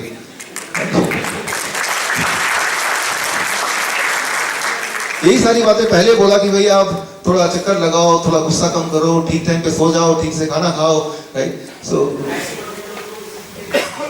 दैट इज व्हाट सो दिमाग को ठीक करना है तो कोई कारण है, सो प्लेसेबो इफेक्ट, राइट। सो बिल क्लिंटन की हम बात कर रहे थे, 2010 में उनको किसी ने चाइना स्टडी के बारे में बताया, तो बुक, राइट, 2010 में उनको ये बुक मिली, ये तो वियतनामीज एडिशन, इंग्लिश एडिशन मिला। उन्होंने फिर सोचा कि बुक में जो मैंने बताया WF आगे क्या था, PB, कि वो वाला मेडिसिन मुझे लेना है, मतलब वो लाइफस्टाइल लेना है, एंड ही टुक इट, उन्होंने किया, और कुछ दिनों के अंदर उनकी हार्ट की बीमारी गायब हो गई, मोटे से पतले हो गए, दिमाग जो बहुत स्लो चल रहा था वो अब तेजी से चलने लगा, और वो बहुत ज़्यादा एनर्जेटिक हो गए, दवाइयाँ सारी छूट गई। तब 2010, आज 2018 है, तब से लेके अब तक he never fail sick again. और इलेक्ट्रॉनिक मीडिया ने देखा, इंटरनेशनल मीडिया ने देखा कि बीमार एक इंसान था, लेकिन अब वो इतना एनर्जेटिक जितना वो पहले नहीं था जब वो प्रेसिडेंट थे, even more handsome than when he was the president of America. पूछा कि आपके नए हेल्थ का राज क्या है, उन्होंने जो राज खोला, आप देखिए उन्होंने क्या बोला। But I did it for a different reason. But I mean, I wanted to lose weight, but I didn't ever dream this would happen. I did it because after I had this stent put in, I realized that even though it happens quite often that after you have bypass, if you lose the veins because they're thinner and weaker than arteries, the truth is that it clogged up, which means that the cholesterol was still causing buildup in my vein that was part of my bypass. And thank God I could take the stents. I don't want it to happen again. So I did all this research and I saw that 82% of the people since 1986 who have gone on a plant-based, no dairy, no meat of any kind, no chicken and turkey. I eat very little fish. Once in a while I'll have a little fish, not often. If you can do it, 82% of the people who've done that have begun to heal themselves. Their arterial blockage cleans up. The calcium deposit around their heart breaks up. This movement has been led by a doctor named Caldwell Esselstyn at the Cleveland Clinic, Dean Ornish in California. The doctors Campbell, father and son, who wrote the China study, and a handful of others. But we now have 25 years of evidence. And so I thought, well, since I need to lose a little weight for Chelsea's wedding, I'll become part of this experiment. I'll see if I can be one of those that can have a self-clearing mechanism. We'll see. I hope you're healthy for many years and get to see grandchildren for many years. Me to too. come. That's really the big deal. You know, Hillary and I, we're happy. We love our son-in-law and we admire him, and we'd like to be around. If there's grandkids, we want to be there to do our part. Good luck. Thank you. सो अभी आपने सुना, इन्होंने China study का जिक्र किया, China study के author T गोलिन Campbell का जिक्र किया, इन्होंने बताया किस तरह से उन्होंने डाइट चेंज किया और उसके बाद किस तरह से वो हेल्दी रहे, राइट। सो उन्होंने ये मुहिम बनाया अपने जीवन का कि मैं जहाँ भी जाऊँगा इसको प्रमोट करूँगा, और अमेरिका के स्कूलों में भी जाते हैं, जाके उसको इस डाइट को प्रमोट करते हैं, जो चाइना स्टडी जिसके बारे में आपको बताने वाला हूँ, जिसको मैं WFP बोल रहा था, WFP, उसको फुल फॉर्म बताऊँगा मैं आपको। लेकिन उसको गहराई से देखेंगे कि bill Clinton one of the most powerful person on earth, उनको भी इस चीज़ को स्प्रेड करने में बड़ी कठिनाई आ रही है, और क्यों आ रही है, कैसे आ रही है, वो तो बोलने की जरूरत नहीं, इट इज अंडरस्टैंडेबल, राइट। आप तक क्यों नहीं पहुंच रहा है, देयर इज समवन जो कि चाहता नहीं कि ये आप तक पहुंच जाए, but anyway this is your opportunity to take it back home and try it yourself, अपने आप पे कीजिए। So 98% lifestyle according to this book can be prevented and can be cured. Prevented मतलब रोका जा सकता है, क्योर्ड मतलब अगर हो भी गया तो ठीक किया जा सकता है। 98%, राइट, साइंटिफिकली प्रूवन है। If you can be on WFPB diet, right. ये डाइट क्या है, इसका फुल फॉर्म क्या है? WFPB मतलब whole food plant based diet, इसी नाम से इस बुक में जाना जाता है, इस तरह के खाने को, whole food plant based diet. Food coming from plant to be eaten without changing the form. Simple form में ऐसा खाना जो पौधों से, पत्तों से आता हो, प्लांट से आता हो, और उसके फॉर्म को अगर ना चेंज करके उसी रूप में खाया जाए तो उसे बोलते हैं WFPB। दैट्स हाउ, इनके जो ऑथर ने इसका नाम दिया, दैट इज हाउ। तो इसमें करना क्या है, वो तो इतनी मोटी बुक है, इसको समझेंगे नहीं, मैंने एक सिंपल आपके लिए बना दिया है, एक I call it the food calendar. तो जब यहाँ से आप जाएंगे बाहर ट्रेनिंग खत्म होने के बाद, तो you can take this food calendar with you, और क्या करना है, कैसे करना है, खुद के लिए कैसे करना है, दूसरे के लिए कैसे करना है, वो किस तरह से आपको वो चार्ट बनाना है अपने लिए, वो इसमें डिजाइन कर दिया है। इसको मैं आपको एक्सप्लेन कर देता हूँ थोड़ा सा। देखिए यहाँ आप देखिए नीले कलर का निशान है, it's called the blue zone. Blue zone, दुनिया में कई सारी जगह ऐसी है जिसको ब्लू जोन के नाम से जाना जाता है। ब्लू जोन एक टर्म आया 2005 में, जब ये किताब लॉन्च हुई तब एक टर्म आया, विकिपीडिया में देखेंगे तो पाएंगे ब्लू जोन। ब्लू जोन उस जगह को बोला जाता है जहां पे लोग 100 साल से ज्यादा जिंदा रहते हैं, उस जगह को बोला जाता है ब्लू जोन। वो कौन सी जगह है? ये सारी जगह आप देख रहे हैं अलग अलग कॉन्टिनेंट्स में, these all are called blue zone because यहाँ के जो निवासी हैं they live for more than 100 year. Number one, they are never sick, diabetes, heart disease, cancer ये उनमें नहीं होता, और अपने जीवन के आखिरी घड़ी तक वो they are able to work in the same way as any youth works, right. So these are called, they cross the century by dancing। वो हार्ट पे नहीं रहते हैं, वो तब भी बहुत ही ज़्यादा एक्टिव रहते हैं, और ये पूरी लिस्ट है ब्लू जोन की। सो 2005 में एक लिस्ट बनाई गई कि ऐसे ऐसे जगह पूरे दुनिया में जहाँ पे लोग 100 साल से ज़्यादा जिंदा रहते हैं और हेल्दी रहते हैं, तो उनको एक नाम दिया गया ब्लू जोन। फिर एक जोन है, ऊपर देखेंगे इसमें रेड जोन, ऊपर यहाँ पे रेड जोन वो है जहाँ पे लोग सबसे ज़्यादा बीमार रहते हैं, उसकी भी लिस्ट है यहाँ पे इसमें है। उस लिस्ट से ज़्यादा इंपॉर्टेंट नहीं, हम कहीं उनके बीच में, ना तो बहुत बीमार है ना ही बहुत हेल्दी है, हम इस बीच में हैं। We can call it yellow zone, कि ट्रांजिशन में है। हम में से कुछ लोग बहुत बीमार हो सकते हैं, लेकिन सबके सब बहुत बीमार नहीं है। तो ये ब्लू जोन में जो लोग रहते हैं वो क्या करते हैं कि वो इतने हेल्दी, वो भी इंसान है, वो सारे कॉन्टिनेंट में फैले हुए हैं, कोई एक जगह स्पेस नहीं है। अगर कोई बोलता है कि एनवायरमेंट की वजह से है, ऐसा नहीं है, they are spread all across the world. So what they do and how they stay healthy till the last day of their life, इस पे रिसर्च हुई, और उस रिसर्च को में देखा गया कि अगर इस तरह से कोई अपना लाइफस्टाइल चेंज करेगा, जिसको नाम दिया गया WFPB, तो it takes about 3 days to come out of blood sugar problem, 1 week to control the blood pressure, and about 1 month extra fat को लूज करने के लिए। एक्स्ट्रा फैट को लूज करने के लिए इतना समय चाहिए, अगर वो टाइम देखें एवरेज तो इतना टाइम चाहिए। तो इस टाइम में हमें क्या करना पड़ेगा उसके लिए? अब देखें यहाँ पे एक टेबल बना है, इस टेबल में आपको पता करना है अपना फूड इंडेक्स। हर एक इंसान का एक फूड इंडेक्स नंबर है, वो आपको पता करना है। वो पता करने के लिए टेबल आप यूज कर सकते हैं, सिंपल टेबल है। इसमें आपको सिर्फ इतना करना पड़ेगा, यहाँ पे आपका आ जाएगा हाइट, मान लो ये 5 फीट है, और यहाँ पे आ जाएगा आपका वेट, मान लो 60 kg। 5 फीट और 60 kg, यहाँ पे आ जाएगा 500 क्रॉसिंग में, तो योर फूड इंडेक्स इज 500। मतलब अगर आपकी हाइट 5 फीट की है और आपका वेट 60 kg का है, तो आपका फूड इंडेक्स क्या हुआ? 600, right? So your food index is 500। सो इस तरह से आपके हाइट और वेट के हिसाब से एक नंबर आएगा, वो नंबर है आपका फूड इंडेक्स, राइट? ये जो बुक में सारा कुछ एक्सप्लेनेशन, उसको मैंने सिंप्लीफाई करके मैंने ऐसे बना दिया ताकि आप आराम से उसको कर पाएं घर जाके। अब फूड इंडेक्स को अंडरस्टैंड करने के बाद सेकंड, ये आपका हाइट है, ये आपका वेट है, राइट? अब alpha it is the food index, और उस फूड इंडेक्स की वजह को यूज करके fruits, alpha is the food index, यानी कि 500 grams of fruits, vegetable 500 grams of vegetable, leaves 0.1 यानी कि 50 grams ऑफ लीव्स, नट्स 0.05 यानी कि 25 grams of nuts, 25 grams of sprouts. कुल मिला के ये आप घर पे देख सकते हैं कि ऐसे आप अपना रफली एक चार्ट बना सकते हैं कि इतना मुझे खाना है, रफली एक चार्ट बना सकते हैं। वो एक रफ चार्ट होगा, उसके बाद आपका इनर इंटेलिजेंस आपको गाइड करेगा। पहले एक चार्ट बना दिया, फिर आपका inner intelligence they will guide you further to modify the chart, right? और उसको कैसे खाना है, कब क्या खाना है, उसका भी एक रफ चार्ट ये है। ये एक पाई चार्ट है, इसको ध्यान से देखेंगे तो इसमें सारा एक्सप्लेन है, right? And if you can do it, right, अगर आप इसको करते हैं तो कुछ महीनों में, जो कैंसर है it takes 9 months, right? Heart disease takes 1 month, मोटापा है तो 1 महीना, कुछ महीनों के अंदर बीमारियां जाती रहेंगी। लेकिन इसमें एक गड़बड़ है, उस गड़बड़ को मैं एक्सप्लेन करना चाहता हूं। मैं उदाहरण दे रहा हूं, स्टीव जॉब बीमार पड़े थे 1974-75 में, उनको कैंसर हो गया था। तो तब वो स्टीव जॉब नहीं थे, एक्चुअली एक आम इंसान थे। तो वो इंडिया आए थे, जैसा कि उन्होंने अपने बायोग्राफी में लिखा है, ऑटोबायोग्राफी। और इंडिया आके उन्होंने इस तरह का जो खाना हम बोलते हैं, जैसे नेचुरोपैथी कहते हैं इंडिया में, भारत में, राइट, वो सीखा और वो खाने लगे और वो कैंसर से ठीक हो गए और वो ठीक रहने लगे। फिर 2000 के बाद उन्होंने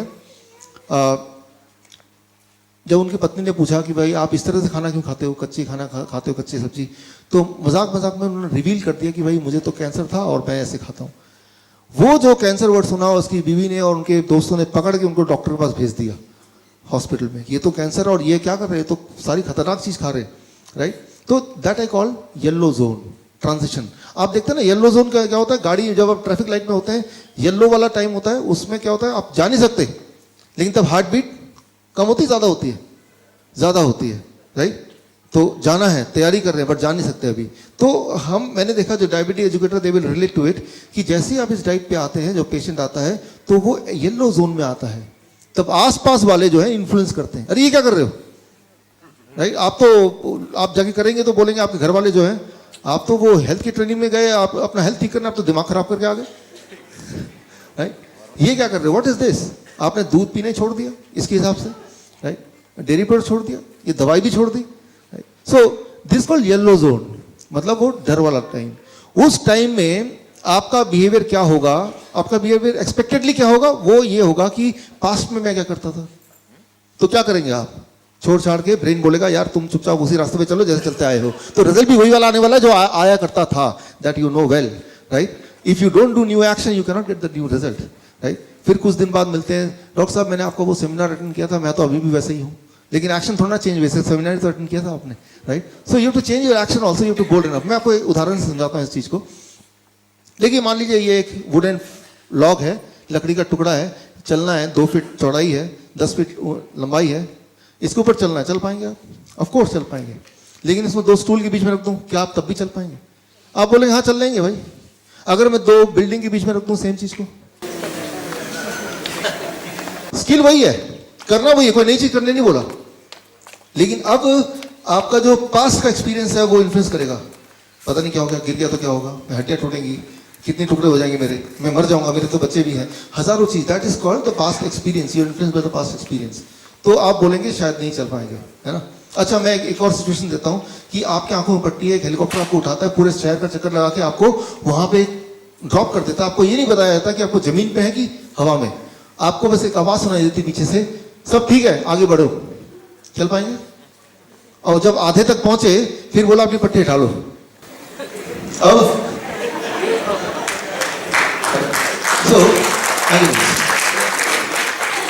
तो कोई भी चीज जब आप करते हैं, करने की कोशिश करते हैं, तो वो जो कर पा रहे हैं या नहीं कर पा रहे हैं वो आपके स्किल पे निर्भर नहीं करता है कि बड़ी मुश्किल चीज है बड़ी आसान चीज है, वो निर्भर करता है कि what I call it yellow zone syndrome, right? वो येलो जोन सिंड्रोम, वो जो हार्ट बीट फास्ट हो गया, रेड येलो लाइट, राइट? तो जब हम को इस डाइट, जो भी डाइट अभी आपकी है उसको चेंज करके, जो भी आप मेडिसिन ले रहे हैं उसको चेंज करके जब सोचते हैं चलो ये करके देखते हैं, उस दौरान आपके आसपास के लोग हैं वो उठा के आपको धक्का देते हैं येलो जोन सिंड्रोम में, और चांसेस ये हैं कि यू सकम टू इट, और आप सोचते हैं छोड़ो यार कौन पंगे ले, जो चल रहा था चलने दो, राइट?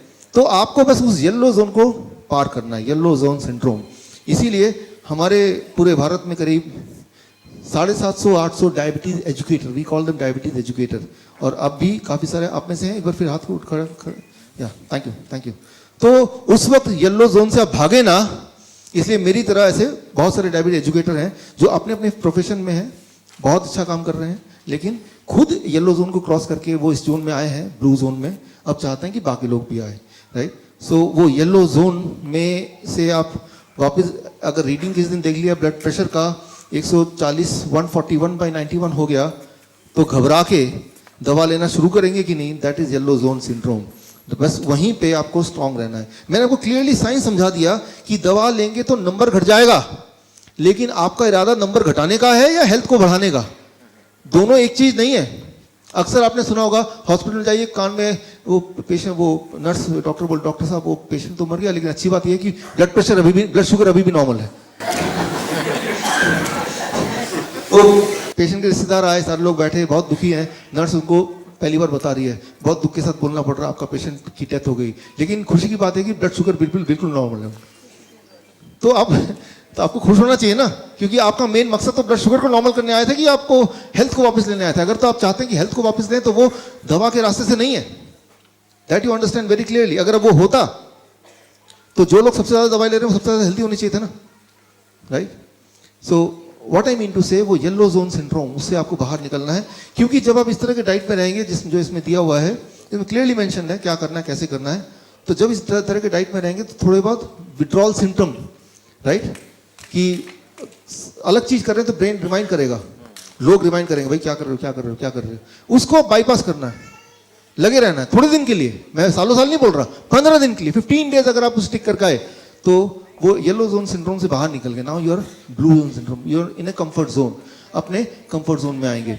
तो इसमें क्या करना होता है, इस वाले डाइट में अगर सिंप्लीफाई करें तो फ्रूट्स बहुत सारे, 500 ग्राम से 1 किलो, रॉ वेजिटेबल कच्ची सब्जी 500 ग्राम से 1 किलो, ग्रीन लीफ पत्ते, राइट, करीब 50 ग्राम से 100 ग्राम, राइट, ये सारी चीजें ज्यादा खानी होती हैं, और दूध छोड़ना होता है पूरी तरह से। और अगर दूध ज्यादा ही आपको पीना है तो हफ्ते में एक बार कभी पी लिया, टेस्ट की वजह से, क्योंकि ब्रेन आपका पीछा कर रहा है, याद दिला रहा है, लेकिन वो दूध किसी भी तरह से आपको नहीं पीना होता है इसमें, राइट? तो that is how you to do it, आपके लिए भी अपने बच्चों के लिए भी। कई बार ऐसा कोई बोलते हैं कि ये बड़ा मुश्किल है, इससे ठीक तो हो जाते हैं, राइट? ये सारा मैं दूध भी छोड़ दिया और अंडे भी छोड़ दिए, वो पकौड़े भी छोड़ दिए, फ्रूट्स एंड वेजिटेबल डाइट में ठीक तो हो गए डॉक्टर साहब, मेरी ब्लड शुगर कम हो गई, मेरी ब्लड प्रेशर भी कम हो गई, मेरा वेट भी कम हो गया, और मेरी जीने की इच्छा भी कम हो गई। तो मैं ये नहीं चाहता कि जीने की इच्छा आपकी कम हो जाए, वो ज्यादा ही रहे। तो इसके लिए आपको क्या यूज करना पड़ेगा, वही ब्रेन को ना चालाकी से आपको जीतना पड़ेगा, चालाकी से, गैस्ट्रोफिजिक्स, राइट? मैंने आपको पहले ही बताया, जो टेस्ट जो है वो किसमें है, जीभ में है क्या, देखने में है ना, सुनने में है ना, एक्सपीरियंस में है ना। तो उस जिससे ब्रेन ने हमें काबू में किया, उसी टेक्निक को ब्रेन के लिए हम यूज करते हैं। क्योंकि अगर टेस्ट अगर जीभ से है ही नहीं, वो मैंने बताया भी, बाकी सेंसेस भी इन्वॉल्व होती हैं, तो बाकी सेंसेस को इन्वॉल्व करके हम इसको कोई भी चीज को टेस्टी बना सकते हैं। इसका मतलब जो चीज आपके लिए उपयोगी है उसी चीज में टेस्ट ढूंढ सकते हैं, इसका मतलब। तो वो कैसे करें, उसके लिए मैं आपको कुछ टिप्स देता हूँ, 3 टिप्स अभी देता हूँ, right? Tip number 1, social dining, इसे बोलते हैं गैस्ट्रोफिजिज्म, सोशल डाइनिंग। पूरा परिवार अगर एक साथ बैठ के खाएगा और एक तरह का खाना खाएगा तो ज्यादा चांसेस है कि आप इसको कर पाएंगे। तो आप में से वो लोग जो पूरे परिवार मिलके या कम से कम 2 लोग एक परिवार के मिलके तय करेंगे हमें ये करना, तो उनके सक्सेस होने के चांसेस ज़्यादा हैं। कोई एक करेगा तो वो सक्सेस होने के चांसेस बहुत कम है। That is called social dining, right. ये according to gastrophysics, if you can do it in a group, then you can succeed by right have a higher chance of success. तो पहले तो ये कीजिए कि अकेला ना करके 2-4 लोग साथ में। दूसरा, कई लोग मुझे बोलते हैं ये वेजिटेबल है, फ्रूट्स है, ये खाने का मन ही नहीं करता, राइट। मन तो वही करेगा जो सुबह उठते हैं ब्रेड और चाय पीने का मन करेगा, बिकॉज ब्रेन ने वही देखा है। मन कैसे करता है किसी चीज को, उसका एक्सपेरिमेंट कीजिए। मैं आपको एग्जांपल देता हूँ कैसे एक्सपेरिमेंट करना है। अब देखिए, घर में कभी आप रखते हैं इसको, ऐसे एक्सपेरिमेंट कीजिए अपने घर में, जिनके घर में छोटे बच्चे हैं, ऐसे रख दीजिए टेबल के ऊपर। छोटा बच्चा को देखेगा एक दिन खोलेगा, खाने की कोशिश करेगा। नॉर्मली हम क्या करते हैं, कोई पुराने से एक बास्केट में उसको फ्रूट्स को ठूस के रख देते हैं कहीं पे भी, राइट। तो याद रखिए, देखने से, डिस्प्ले से, right, the science, the second tip is कि कोई भी चीज को, फ्रूट्स, कोई भी फूड को अगर आप लगातार देखेंगे कुछ समय तक, तो वो देखने से एज इफ की food is talking to you. धीरे धीरे आपका ब्रेन बोलेगा यार ये बड़ा टेस्टी है, बोलेगा ही बोलेगा, राइट। कोई भी चीज जब आप देखेंगे, चाहे वो पहले टेस्टी नहीं था, लेकिन वो डिस्प्ले में रखा हुआ है, आप उसको देख रहे हैं। अब देखते हैं ना वो रेस्टोरेंट कैसे खाना बेचते हैं, राइट। तो केले वाला उस खाने को सजा के नहीं रखता, ठेले में रख देता है, राइट। ठेले में चिप्स ऐसे ही पड़े हो, आप खाएगा कोई बच्चा, राइट। तो वो display plays an important role, because अब आपको पता है कि जब आप खाते हैं, जीभ से नहीं खाते, एक्चुअली आंखों से खाते हैं पहले, राइट। तो अपने घर में एक चेंज कीजिए, वो ना केवल बच्चों के लिए, खुद के लिए भी चेंज कीजिए कि जब भी घर में कोई फल और सब्जी आए तो उसका डिस्प्ले ठीक कीजिए, right? It should be prominently displayed because that plays a very very important role whether you will choose that food or not. Display का बहुत important महत्व है, right? So उसको अब कैसे डिस्प्ले करेंगे वो आप तक है, that you will decide. I will not decide. मैं तो एग्जाम्पल दे रहा हूँ, right? So this is and then yeah. एक सिंपल आइडिया, जो चीज़ आप खाना कम चाहते हैं कि ये चीज़ ना खाई जाए, ये चीज़ टेस्टी लगती है लेकिन ये ठीक नहीं हेल्थ के लिए, तो the third tip of gastrophysics says, जो चीज़ कम खाना चाहते हैं या आप चाहते हैं कि आपका बच्चा जो है वेजिटेबल्स एंड फ्रूट ज़्यादा खाए, राइट, तो उसको प्लेट के साइज को बड़ा कर दिया, तो वो खाना कम हो गया। आंखें देख रही है यार कम खाना है, खाना उतना ही है या ज़्यादा है, बट आंखें क्या देख रही है? पहले डिसाइड पेट भरा कि नहीं भरा, वो आपका स्टमक नहीं बताता, कौन बताता है? पहले आपकी आंखें बताती है कि मैंने इतना खाना खाऊंगा तो मेरा पेट भरेगा, उसके बाद स्टमक ब्रेन का बारी बाद में आती है। Your eyes decides whether your stomach is full और नॉट। तो आंखों को धोखा देना है। बड़ा प्लेट, इतना बड़ा प्लेट, तो जितना क्वांटिटी रखेंगे वो कम ही लगेगा, राइट। तो योर चांसेस कि आप उसको पूरी तरह खा जाएं, देखिए अपने ही ब्रेन को, ब्रेन के ही नियम से हम उसको, ब्रेन पता है, ब्रेन को ये पता चल जाएगा यार ये तो वो ट्रेनिंग में गया था और वहीं सीख के आया और मुझे धोखा देने लगा, लेकिन ब्रेन फिर भी सपोर्ट करेगा उसके बावजूद भी, क्योंकि ब्रेन को पता है यार brain is a servant actually, उसको पता है कि मेरा काम है अल्टीमेटली इनको सपोर्ट करना, तो brain will support you, right. तो जब आप अपने बच्चे को भी देंगे और चाहते हैं कि ये चीज़ बच्चा ज़रूर खाए, तो प्लेट का साइज बड़ा और चीज़ें फिर रख देंगे तो वो उसका पेट देर से भरेगा। और जो चीज़ चाहते हैं कि बच्चा खाए ना, इतना छोटा सा प्लेट वो बाहर निकल के गिर रहा है, राइट। तो बच्चे को ब्रेन, आंखें बोलेंगी ये इतना ज़्यादा है, तो थोड़ा सा खा के भी लगेगा कि अब खाने की इच्छा पूरी होती है। So these are the small things which you have to take care. ये दिस इज कॉल्ड गैस्ट्रोफिजिक्स। ये अपने आप में एक बड़ा सब्जेक्ट है।